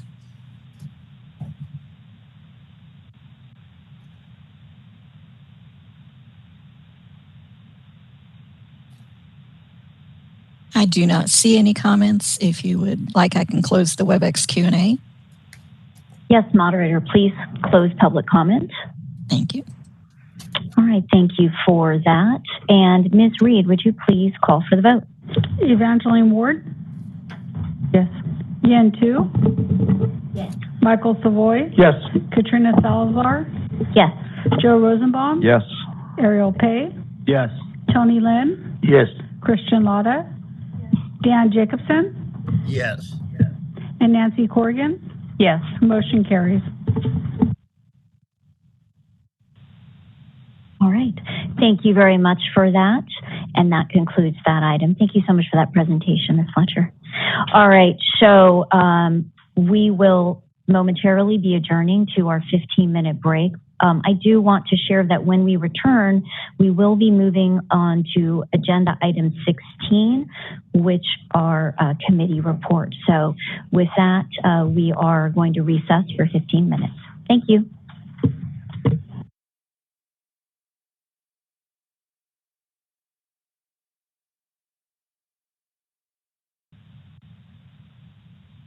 All right, welcome back from the break to the California Board of Accountancy meeting.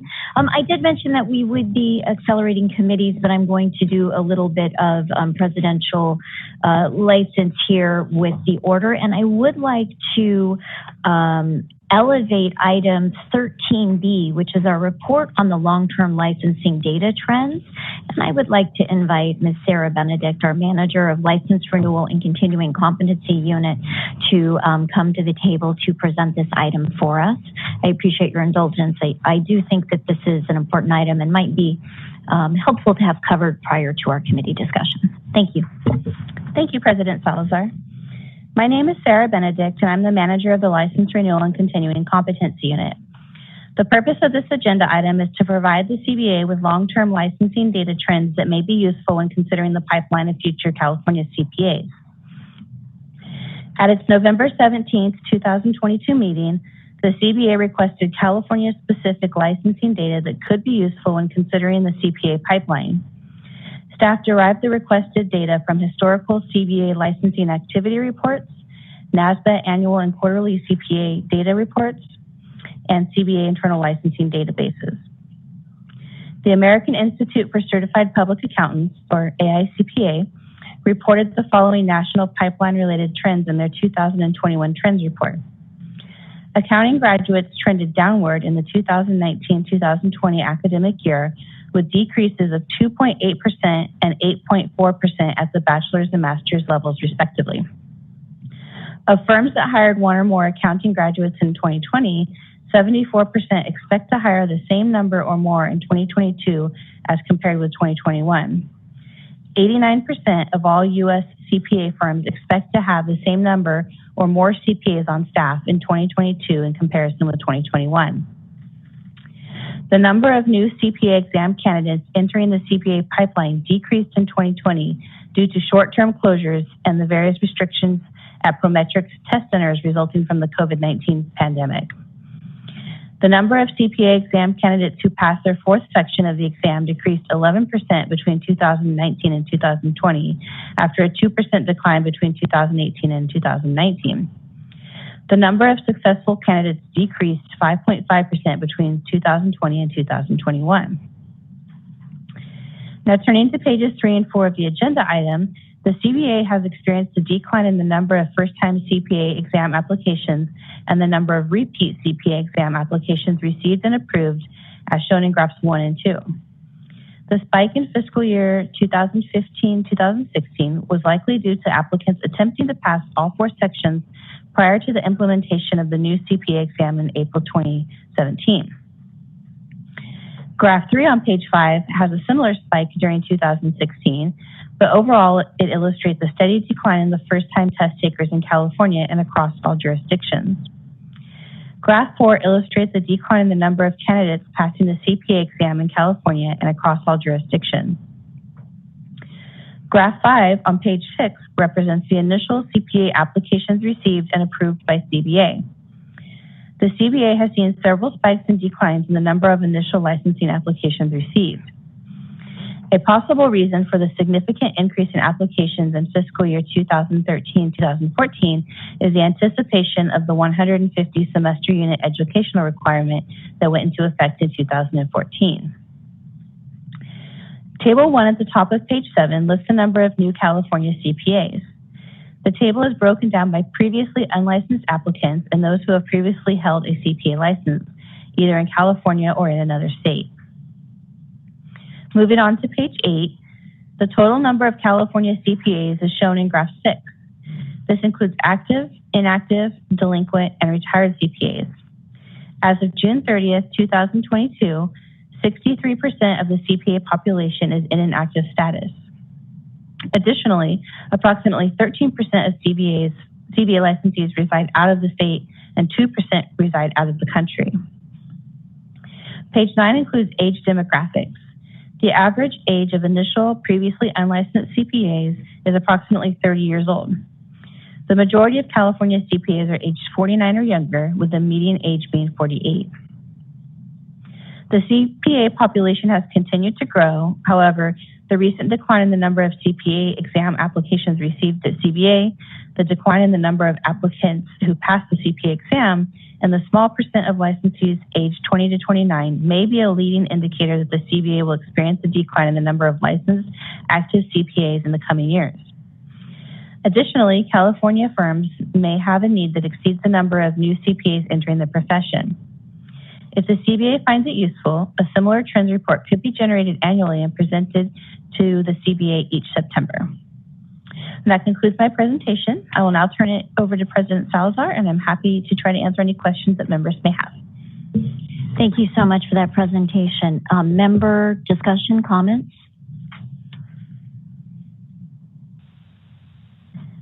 I will say thank you for this presentation. I think this information is really responsive to our requests, and I, for one, would like to see this updated annually because I think it is an important way to view our licensee population. We see the pieces, but when you see it all together, I think it's very meaningful, and I appreciate the new data that you're bringing to us in this report. So, Board Member 2. Thank you, President Salazar. On table 8, you have CBA delinquent number. We have not opened the law yet. Oh, sorry. Are there any questions on just the long-term licensing data trends report? And we will address the licensing activity report at a later point in our agenda today. All right. Seeing none, thank you very much for that presentation. All right, we will now move along to our committee presentations, and that is agenda item number 16. And the very first is going to be the Legislative Committee. Mr. Rosenbaum. Thank you, President Salazar. This is the report of the March 23, 2023 Legislative Committee report. Item number 16A2, review and consideration of possible positions on legislation. The Legislative Committee discussed legislation that staff are monitoring for a possible future position and discussed and took a position on a bill that contains CBA-approved proposals. Staff mentioned Assembly Bill 996 and Senate Bill 802, two bills that have components that could impact the CBA and will be monitored to see how they develop.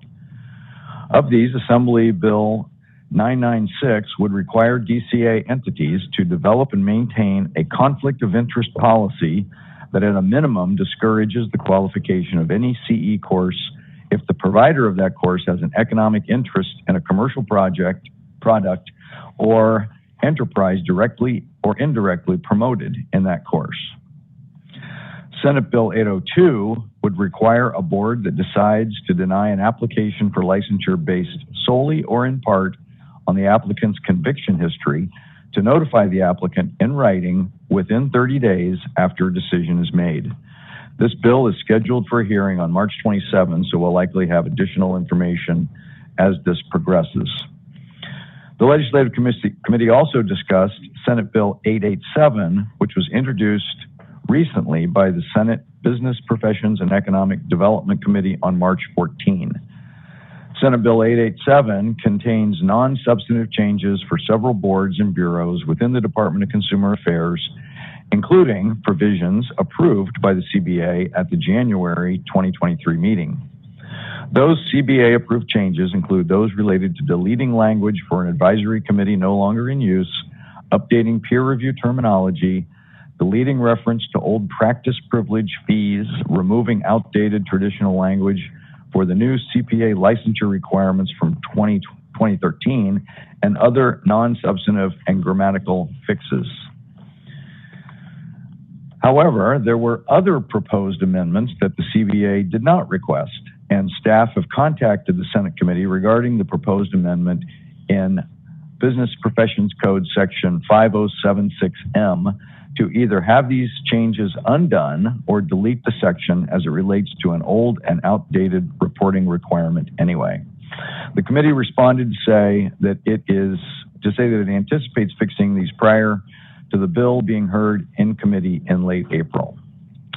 The Legislative Committee recommends that the CBA take a support position on those provisions of SB 887 related to the CBA and direct staff to work with the Senate Committee to correct the amendments to BPC 7076M as referenced in the analysis and other minor non-substantive terminology issues.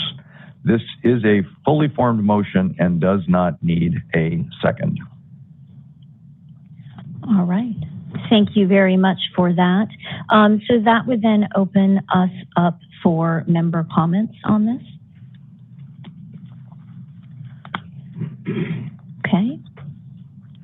Seeing no member comments on this, we now need to move along to public comment in person in Sacramento. And seeing no public comment in person, I would invite our WebEx moderator to please open up the WebEx for online public comment. This is the moderator, and we've opened up the WebEx Q&A to facilitate public comment. If you'd like to make a comment on the Legislative Committee report, you can look for the question mark icon, typically in the lower right of your WebEx screen. Type the word comment into that text box and click send. The other option is to raise your hand by clicking on the hand icon. And we have no call-in users. Are there any requests? Please close. Oh, thank you. All right. And thank you with that. Ms. Reed, please call for the vote. Errol Pay. Yes. Joe Rosenbaum. Yes. Katrina Salazar. Yes. Michael Savoy. Yes. Yan Tu. Yes. Evangeline Ward. Yes. Nancy Corrigan. Yes. Dan Jacobson, Yes. Christian Lotta, Yes. and Tony Lynn. Yes. The motion carries. Thank you for that. Mr. Rosenbaum? Yes, moving to the next item, 16A3. This is an update on legislative proposals for the California Board of Accountancy. Mr. Hemphill provided an update on two CBA-approved legislative proposals. The first one were the provisions included in Senate Bill 887, which I just discussed, related to the changes, etc. The other item discussed was the CBA's fee increase proposal. Following the January CBA meeting, staff reached out to several legislators to seek an author for this proposal. However, despite efforts, staff were unsuccessful in doing so. Staff has also been working with DCA regarding the fee proposal, and DCA is in conversations with the Senate Business, Professions, and Economic Development Committee on fee increases for various DCA boards and bureaus, including the CBA. Another option may be to consider statutory fee changes as part of the CBA's sunset review legislation. Information on fee increases will be included in the new issues portion of the CBA's sunset review report. Actually, we have already heard that.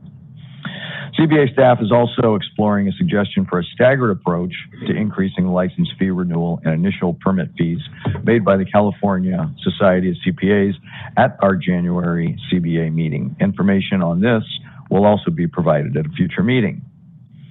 The Legislative Committee recommends the CBA authorize President Salazar to work with staff to prepare a letter of support in the event that the CBA fee increase proposal is introduced in bill form prior to the May meeting. This is also a fully formed motion and does not need a second. Thank you very much for that fully formed motion. Member comment? Okay, seeing no member comment, I will invite public comment in person in Sacramento. Seeing no public comment, WebEx moderator, my understanding is that we do not have any public participants. Is that correct online? That is my understanding. All participants are staff. Thank you. All right, so we will cease taking public comment until our moderator advises our CBA team here that we have additional parties online. So thank you very much for that. We may now call for the vote. Ms. Reed? Corrigan? Yes. Dan Jacobson? Yes. Christian Lotta? Yes. Tony Lynn? Yes. Ariel Pay? Yes. Joe Rosenbaum? Yes. Katrina Salazar? Yes. Michael Savoy? Yes. Yen Tu? Yes. And Evangeline Ward? Yes. The motion carries. Thank you for that. Mr. Rosenbaum? Yes, continuing on to 16A4, review and possible consideration of positions on legislation the California Board of Accountancy is monitoring. Staff provided an update on legislation which is presently being monitored. You can see the list in its entirety on your agenda at 16A4, A through V. Several bills introduced this session were introduced as a placeholder or spot bills. If any bill is amended in a manner that makes it relevant to the CBA, an analysis will be conducted by staff and presented to the CBA at a future meeting. Legislative Committee took no action on this item. And that concludes my report. Great. Thank you very much for that report. Any member comments? Any public comments? Seeing none, that concludes the Legislative Committee report. Thank you very much for that. And the next item on the agenda is the Committee on Professional Conduct. So I'd like to welcome Board Member or Chairperson Christian Lotta.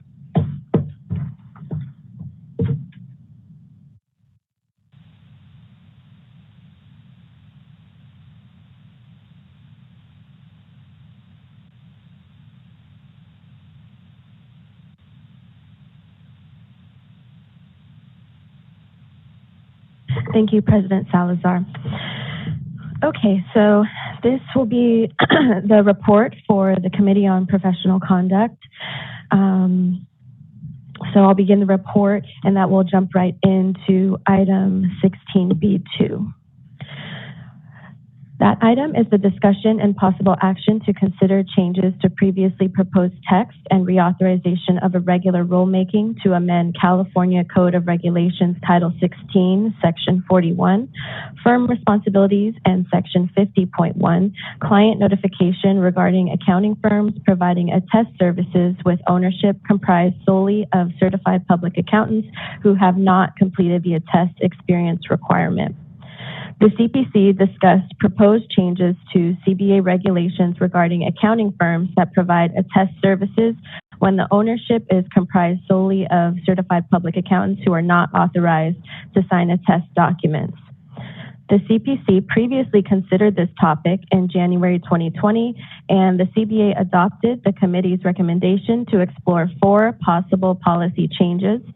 2 of the policy changes were discussed at the September 2021 CBA meeting when the board approved proposed language for CBA regulations sections 41 and 50.1.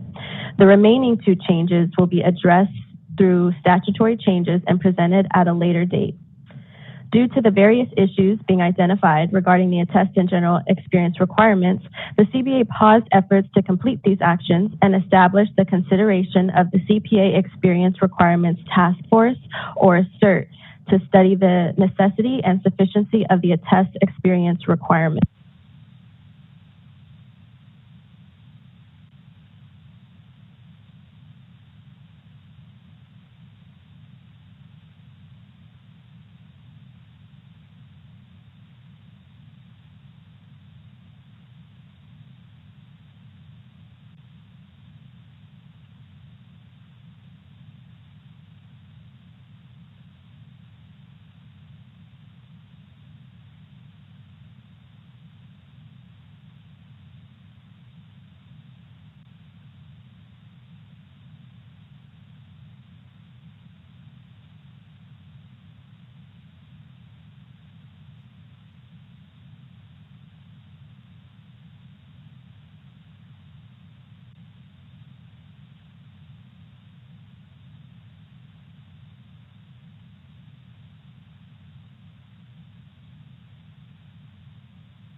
This is the moderator. We are having some technical issues with the sound system in the room. Please be patient. Thank you.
And again, thank you for your patience. We are troubleshooting the audio issues, and we should be back with the meeting soon. Thank you.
Hi, and just a quick audio test. Can you hear us?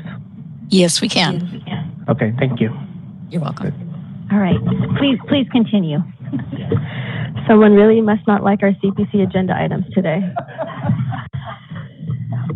Okay, continuing in reference to that error. Staff did identify an error in the original materials to attachment 1 for CBA regulations section 41, and as part of our second mail out of materials, a revised attachment 1 was provided. This is the language the CPC reviewed at our meeting. The CPC recommends that the CBA rescind the CBA's September 2021 motion and prior approval of proposed text of CBA regulations sections 41 and 50.1. Approve the proposed regulatory language presented in revised attachment 1 and attachment 2. Direct staff to submit the text to the Director of the Department of Consumer Affairs and the Business, Consumer Services, and Housing Agency for review. And if no adverse comments are received, authorize the executive officer to take all necessary steps to initiate the rulemaking process, make any non-substantive changes to the package, and set the matter for hearing. If no adverse comments are received during the 45-day comment period or during the public hearing, authorize the executive officer to take all steps necessary to complete the rulemaking and adopt the proposed regulations at sections 41 and 50.1 as noticed. This is a fully formed motion and does not require a second. I will turn it back to President Salazar for discussion and a vote. Thank you for that presentation. Well done, despite the interruptions. Board member comments regarding the motion on the table. Board member Pei? Move to adopt. So it is coming to us fully formed, so we're really just, we're good, okay. But I appreciate the enthusiasm. So seeing no member comments, I am going to take public comment in Sacramento. And seeing none, we continue to have no participants online. And so we can now move to the next item, which is the call for the vote. Ms. Reed?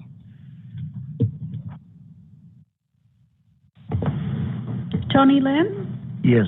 Ariel Pei?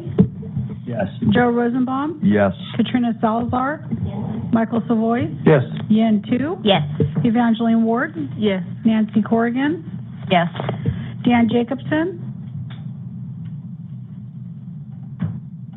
Dan? Raise your hand if you're.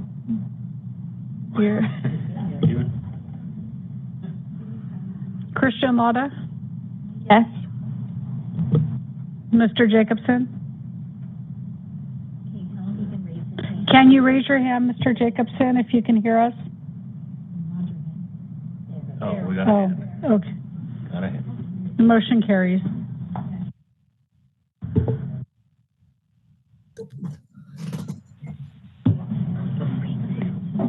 We're good? Okay. Thank you very much. That concludes the vote. And then I would like to turn it back to Ms. Lata. Thank you, President Salazar. So moving on to agenda item 16B3, discussion and possible action on the National Association of State Boards of Accountancy, further referred to as NASBA going forward, their proposed amendments to the Uniform Accountancy Act model rules. The CPC discussed proposed feedback to NASBA on its recently re-released proposed amendments to the Uniform Accountancy Act model rules. The CBA reviewed the initial amendments related to CPA evolution at its November 2022 meeting and sent a letter of support to NASBA. In January 2023, the NASBA Board of Directors voted to support additional amendments to the model rules to increase the length of conditional credit from 18 months to 24 months and clarify a State Board of Accountancy's authority to allow additional time beyond the 24 months to candidates. These proposed amendments were re-released for exposure on February 14th, 2023. Staff provided a comparison of the new changes to the model rules and applicable California Code of Regulations. A CBA rulemaking was initiated in September 2022 for the applicable sections of the California regulations. The primary changes are to Model Rules 5.7a and 5.7c. The new proposed amendments would increase the 18-month rolling CPA exam credit period to a 24-month period. Both current and proposed California regulations provide for an 18-month rolling period. Additionally, there is a change to the 5.7e that specifies reasons why an extension of the rolling period may be granted. California regulations, both current and proposed, sufficiently cover the proposed amendments to Rule 5.7e. On March 13th, 2023, the CBA received a copy of Cal CPA's comment letter to NASBA regarding the proposed model rules. In the letter, Cal CPA expressed a preference for a rolling period of 36 months instead of 24 months. Staff noted that prior to computer-based testing, the rolling period was 36 months. Staff supports extending the 18-month rolling period. However, the CBA should consider the concern that if inconsistencies arise from different states, adopting different rolling period lengths, which may lead to some states being unable to accept exam scores from states that recognize a longer rolling period. Additionally, while staff believes there is information to support extending the 18-month rolling period, the CBA will also need to support why a certain number of months, 24 or 36, was selected. As the CBA considers this item, it is important to keep in mind that the CBA is not acting on changing the rolling period in California. After the UAA model rules are adopted with a specific extension period, staff will then bring a regulatory change to the CBA for consideration. The comment period for the re-released exposure draft is set to end on April 17th, 2023.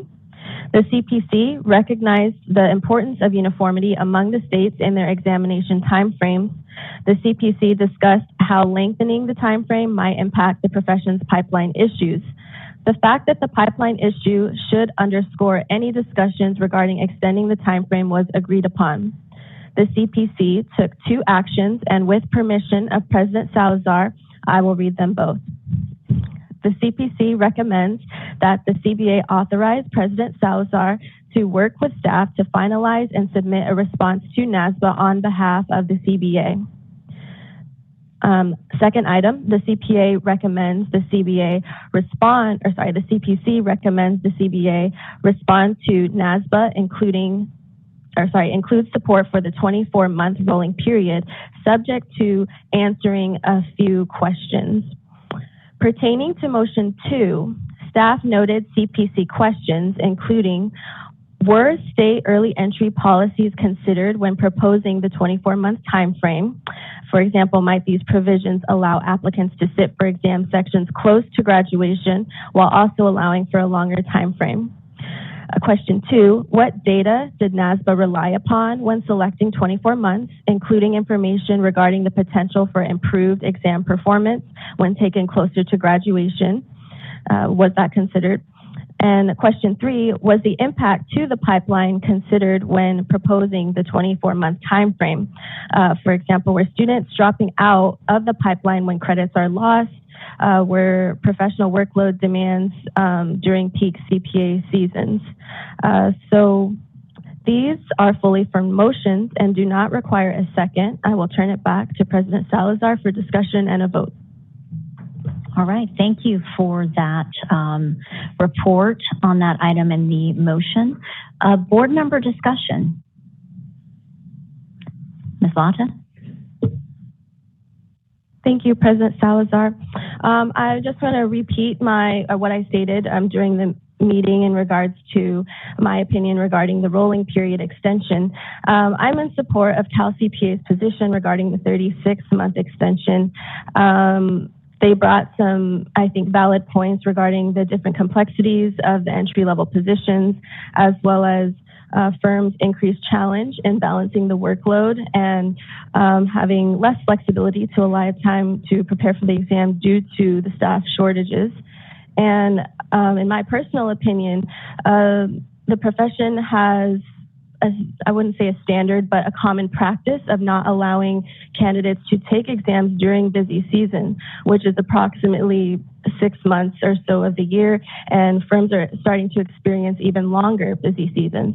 So with that consideration, which I didn't hear mentioned previously,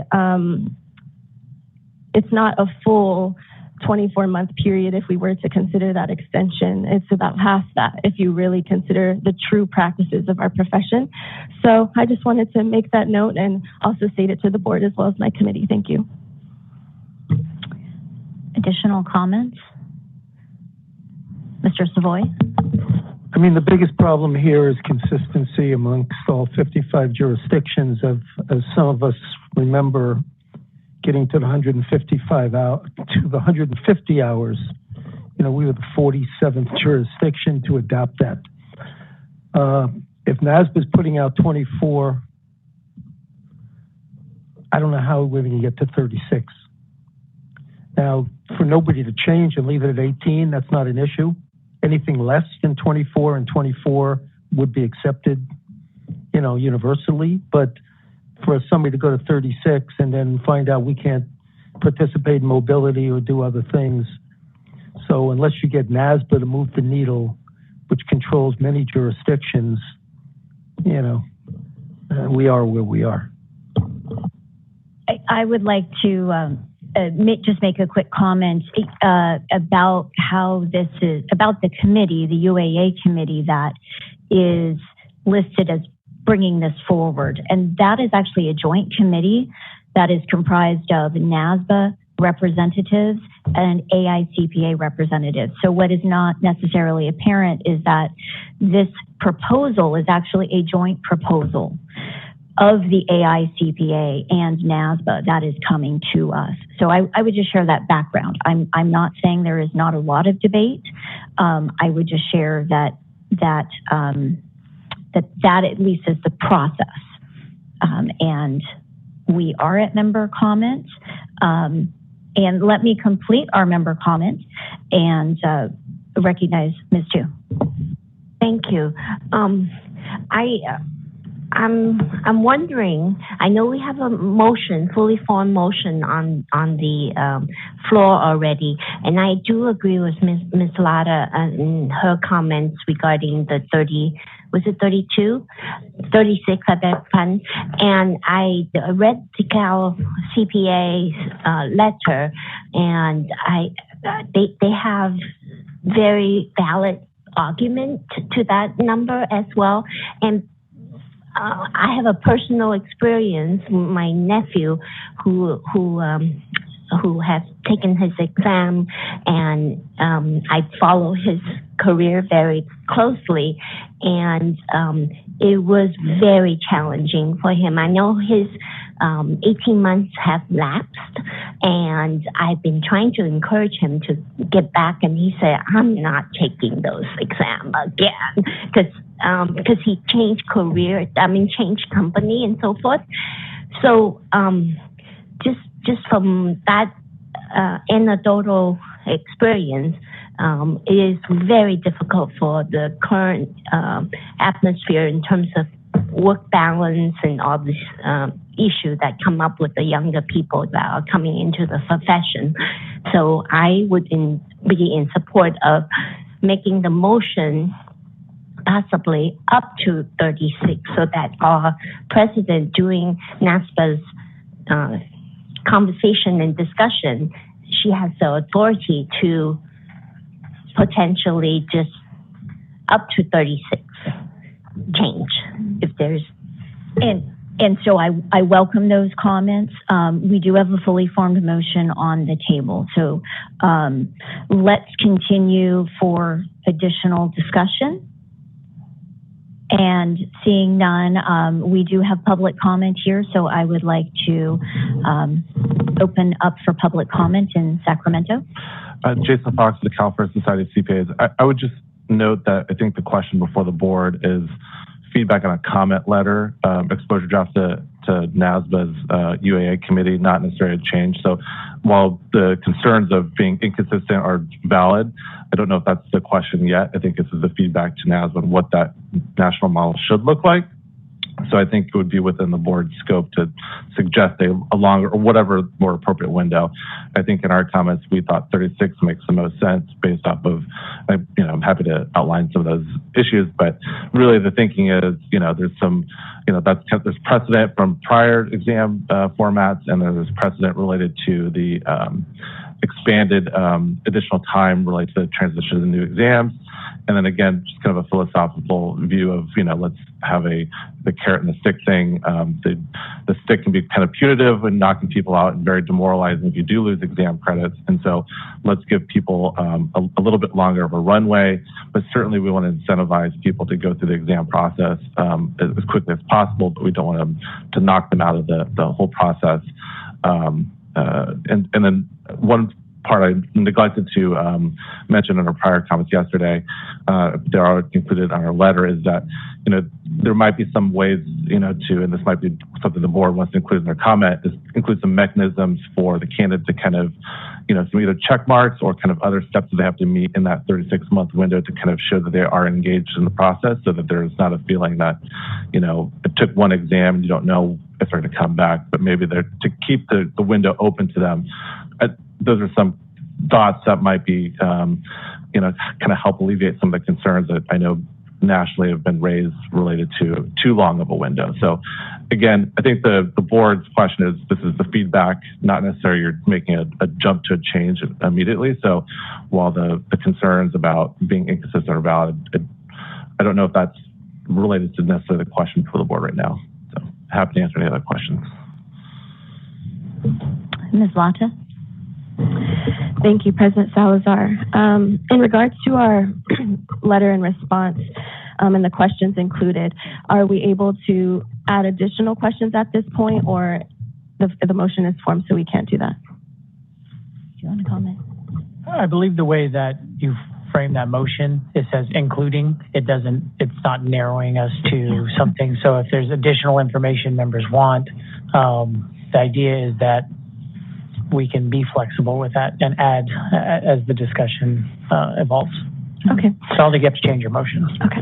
A question came to mind in regards to the 24 versus 36 months and the inconsistency between the states.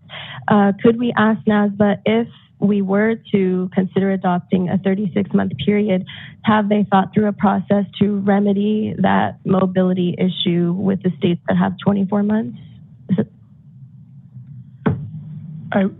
We can ask that. That won't be an issue, but I don't think this particular extension credit has an impact on mobility. Just to be clear, it's more about mobility is predicated on the exam, but it's just passage of the exam. Once you've gotten licensed, your state has 150 hours, you have an experience requirement, you're substantially equivalent, the mobility is covered. The issue that we have here with is if you are a California test taker, as a California candidate, and then you seek to get licensed, your first time licensed in another state. It's can those grades then be transferred and accepted by that state for your initial licensure? So I don't think any decisions the board makes here is going to have an impact on its mobility provisions or the mobility provisions of the other states. But consistency is still an important component to consider. Okay, so just to make sure I understand, if you're already licensed, even if your state had a 30-month period, that doesn't matter because you're already licensed. It's just if you pass the test and then try to go to another state to get licensed. That's the information that's been shared with us. They're two separate issues, but we all do still care about the consistency component because it allows those individuals who are test takers here to become licensed easily in another jurisdiction without having to, you had 36 months here and they only accept 24. Did you do it in that 24-month window? And if you didn't, do you lose an exam grade? And that's a big concern. Ms. Chu? Thank you.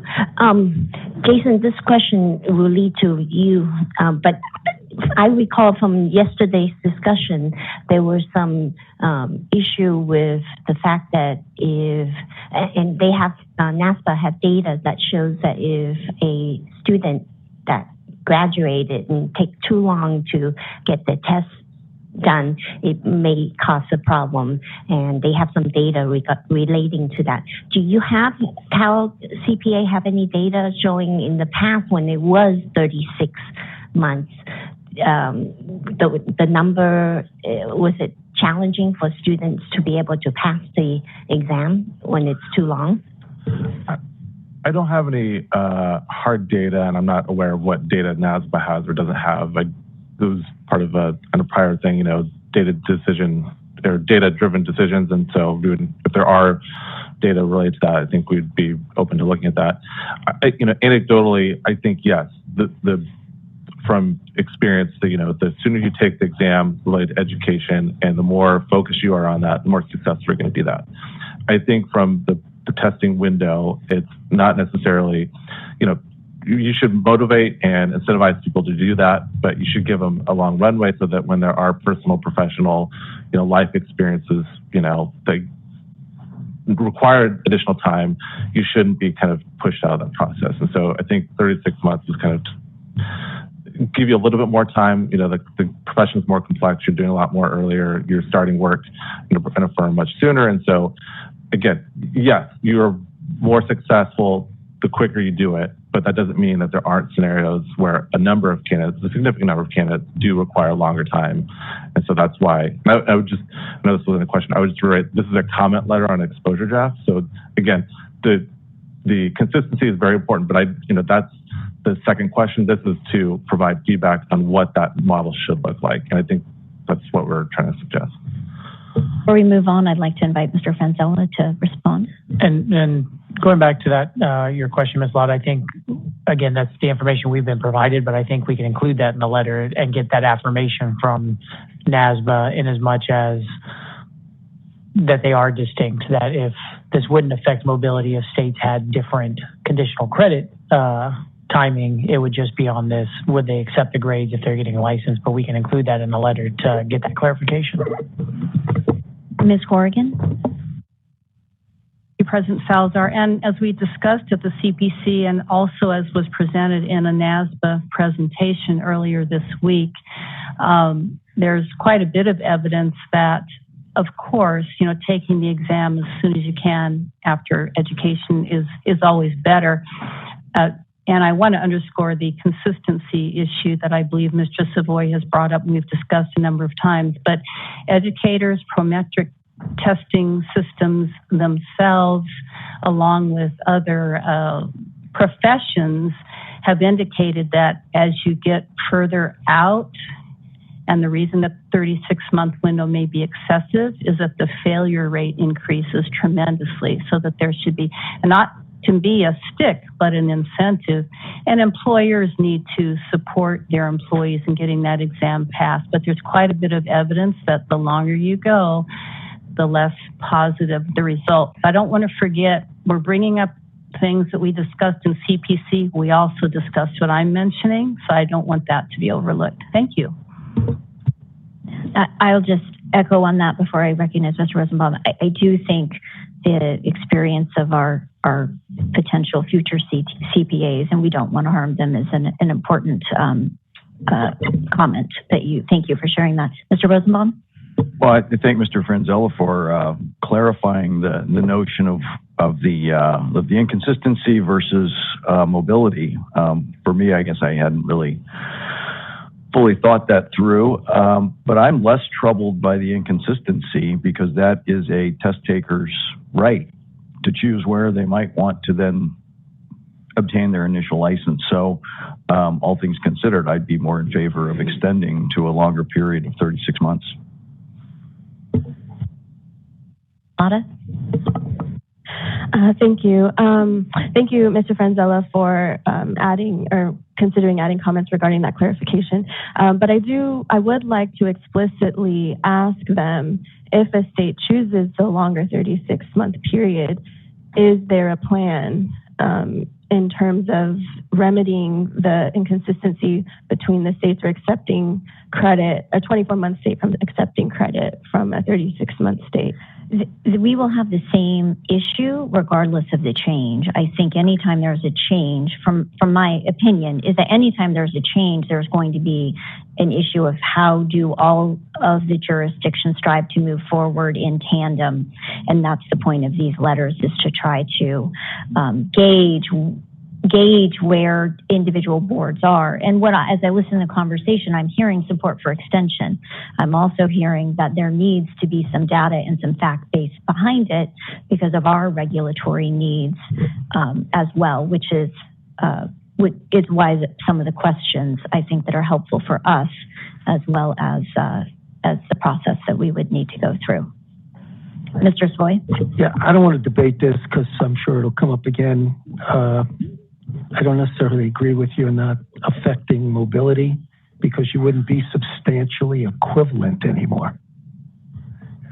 So, I don't want to get into it any further. I'm still trying to get my arms around how it does not affect mobility, in that some states that are granting longer periods of time would not be substantially equivalent to those states that were less. But I don't want to get into it now.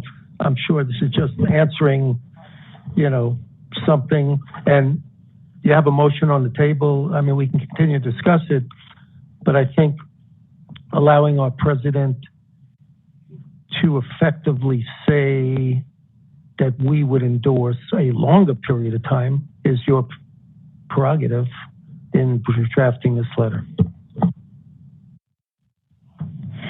Can we ask Chair Lotta to repeat the motion for us? We've gone around and around. Since you have it, would that be appropriate? And then we will conclude comments, and then we can open. We have not opened for public comment either. Okay. The two motions are: the CPC recommends that the CBA authorize President Salazar to work with staff to finalize and submit a response to NASBA on behalf of the CBA. Number two, the CPC recommends that the CBA response to NASBA includes support for the 24-month rolling period subject to answering certain questions. Okay. All right. So I believe that concludes our discussion. That concludes our in-person comments, and I would invite our WebEx moderator to please open up the WebEx online for public comment. Certainly. If anyone would like to make a comment, they can look for the question mark icon in the lower right of their WebEx screen, type the word comment into that text box and click send. The other option is to raise your hand. We do only have staff members in the public comment section, though. Shall I close it? Thank you. You may close public comment. Thank you. We have one more board. Can I get a clarification of the motion? So we are sticking to in the motion, sticking to the 24 months in your letter that will go to NASBA, or are we expanding, like Mr. Savoy said, that up to 36 months. May I clarify? Okay. The motion as stated includes our support for the 24-month period. That's the motion. It's subject to answering certain questions. It's not subject to increasing beyond that based on what's stated now. Bella? Again, and I think as Mr. Fox had pointed out, and I think as Ms. Lada and others have pointed out, any decision you make today is non-binding about the 24 months. It is, based on the motion, we're supporting a 24-month extension. There's the potential that NASBA might change its exposure draft, or after information is received back from NASBA, the board is satisfied to go to 36 or some other number there too. So you're not making a final decision on that today. If that's the case, thank you for clarifying that, because I can now vote for the motion as yes. All right. So thank you. And with that, well said, I'd like to call for the vote. Ms. Reed? Ariel Pay? Yes. Joe Rosenbaum? Yes. Katrina Salazar? Yes. Michael Savoy? Yes. Yen Tu? Yes. Evangeline Ward? Yes. Nancy Corrigan? Yes. Dan Jacobson? Yes. Christian Lotta? No. And Tony Lynn? Yes. The motion carries. All right. Thank you for that. I would now request that we move along to agenda item number 14, which is the meeting minutes. And I would like to, as our board members move their materials to the right location, request a motion to adopt the minutes of the January 26, 27, 2023 California Board of Accountancy meeting, specifically agenda item, what is that, non-Roman numerals? 14A. Oh, thank you, 14A. Sorry, my brain was not processing Roman numerals, which includes non-substantive edits, which were noted after the materials were received. Pardon me? Sorry, there you are, Ms. Tu. So moved. Second. Okay. We have a first from Ms. Tu. We have a second from Mr. Savoy. Member comments? Seeing none. Public comments in Sacramento? There are no in-person comments. WebEx moderator, I would like to invite you to open the WebEx or confirm that we have no participants online. Correct. We only have staffing participating in the All WebEx. right, fantastic. Seeing no additional comments, Ms. Reed, please call for the vote. Tony Lynn? Yes. Christian Lotta? Yes. Dan Jacobson? Yes. Nancy Corrigan? Yes. Evangeline Ward? Yes. Yen Tu?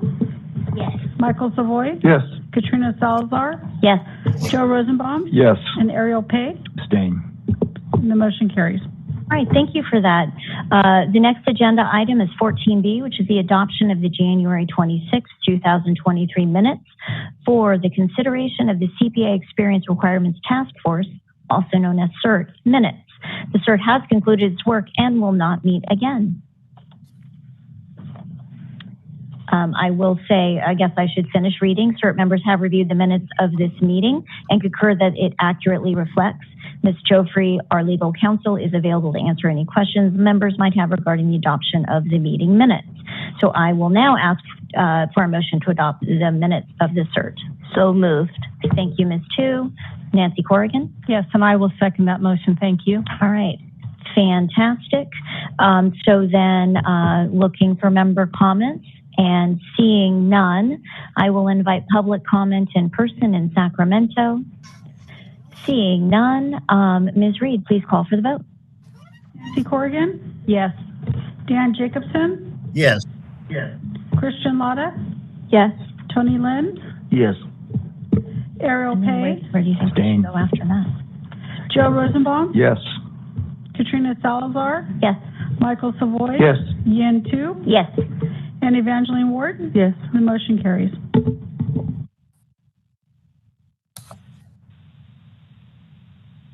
All right, thank you for that.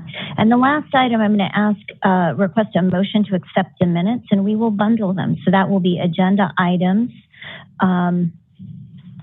14C through E, which does include non-substantive edits that were noted after the materials received. So again, those are typos and corrections.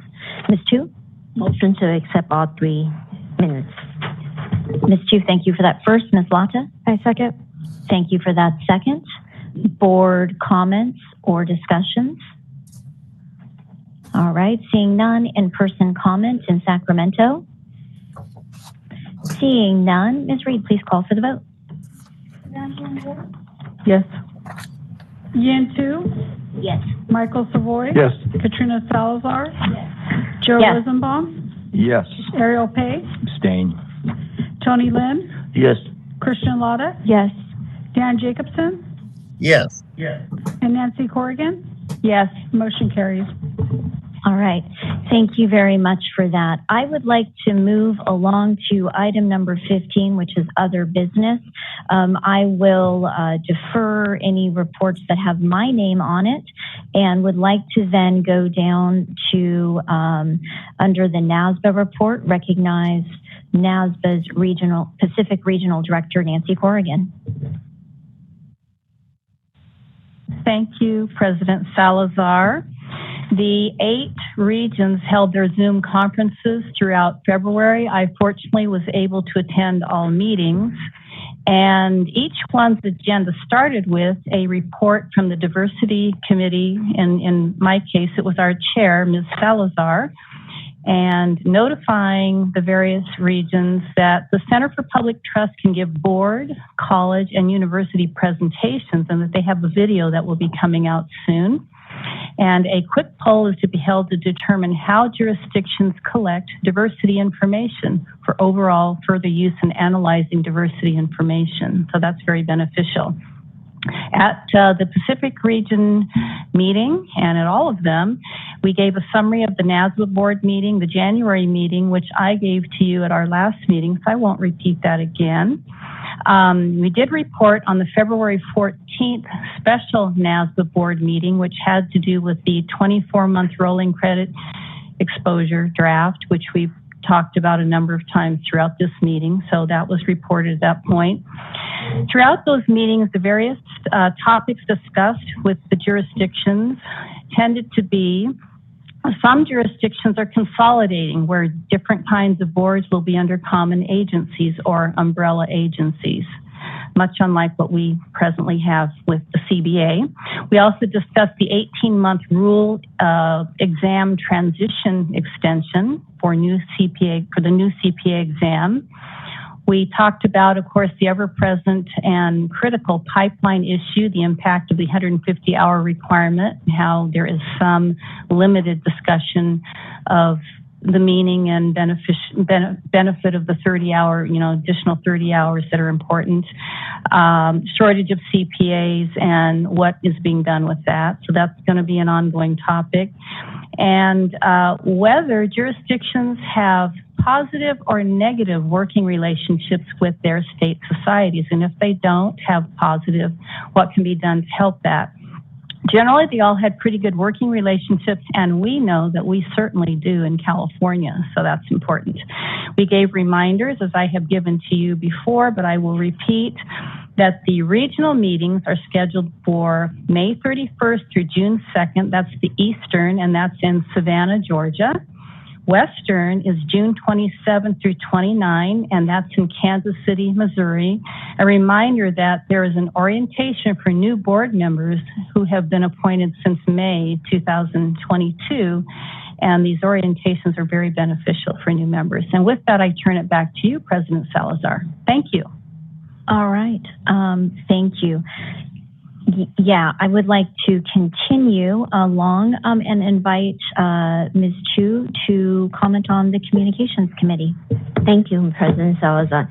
We had a demonstration of the NASBA's outreach and communication on their website as resource to all CPAs, and I would imagine our excellent staff already quite aware of all the resources that are in that website, and lots of resources for us.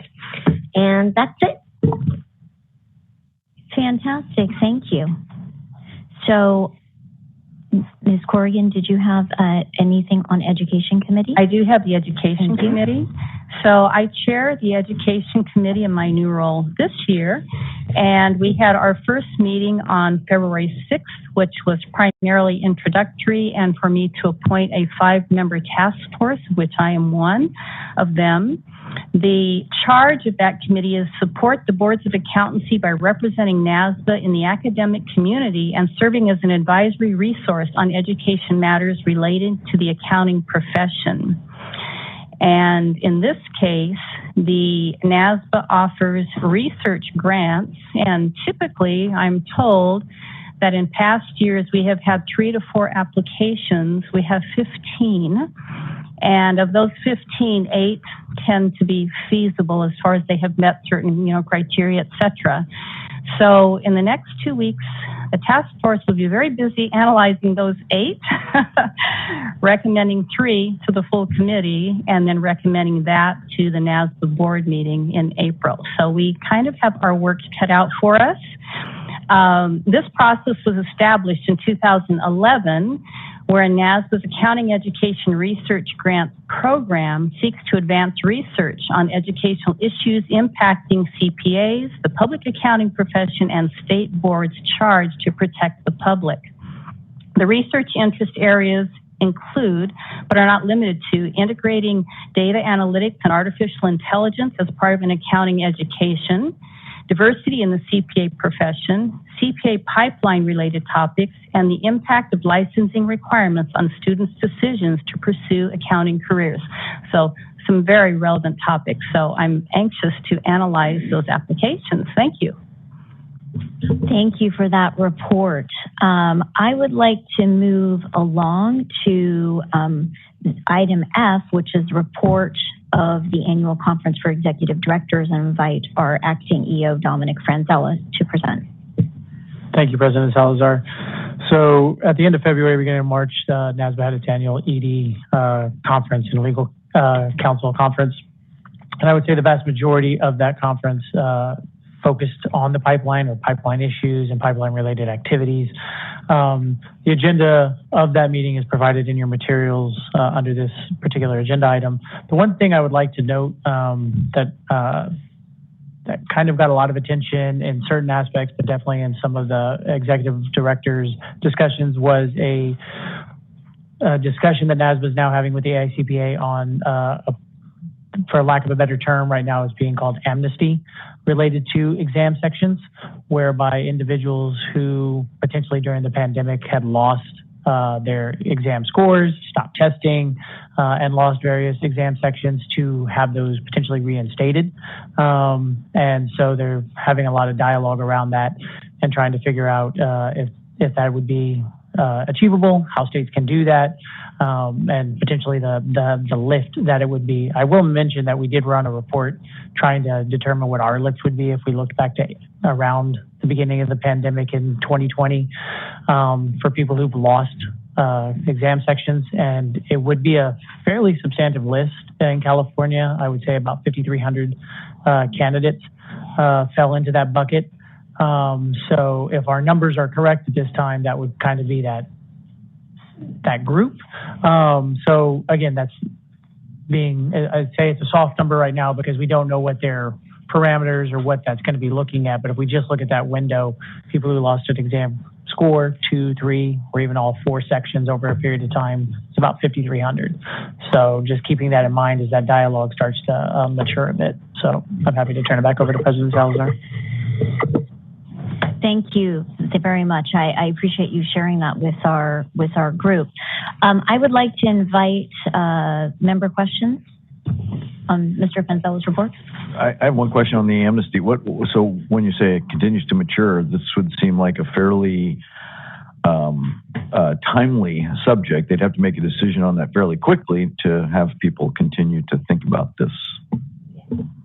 Yeah, I believe they've more formally established some type of working group around it at this point, and are discussing that all as I get more information. And I presume both Ms. Corrigan and Ms. Salazar may also hear some of that as part of their operations and board relations or as regional directors. So we'll just have to wait and see. where it is, but there was I will say, a number of states who were on board, and there was a number of states who were not all that eager to jump in because they're concerned with some legal issues that may extend to it. So I'm curious if it's going to be a state-by-state type approach, if that's going to be similar to the whole 36-month, 24 months. If we reinstate credits, does this need to be done uniformly, or can it be done on the state level? So I think that's a lot of what they're trying to work through. I mean, I will make note that we, as not the board, but the California Board of Accountancy, have on a one-off basis extended some credits due to pandemic or other issues. So I think my daughter was a perfect example. She got extended 30 days to enable her to take the test and not lose her other 3 parts. So on one-off, we've done it with ample reasons for. So they're looking more global, but yeah, each state had the ability to do things. Thank you, Mr. Savoy. I think that's a good comment to highlight the authority boards have today. Additional member comments? Seeing none, I would ask for public comment here in Sacramento in person. Seeing none, I believe that closes this agenda item. And I would like to move along to item 17, which is closing business for the day. I do want to acknowledge that we have a few report items that did not involve action, and so they are being deferred to our next meeting. So I appreciate your flexibility with that. The one item under 17 is to open up for agenda items for future California Board of Accountancy meetings. So I would like to invite our board members if they have any comments for future board agendas. I would just like to sort of reaffirm that, yes, I would like Mr. Franzella to continue to monitor the amnesty idea and continued report just as you have offered, but I appreciate that. Anything else? All right. We believe we do need to open this for public comment in Sacramento in person. And seeing none, we continue to have no one online. And so that it concludes our closing business, and we are adjourning our meeting at 11:57. Thank you. Thank you, everyone.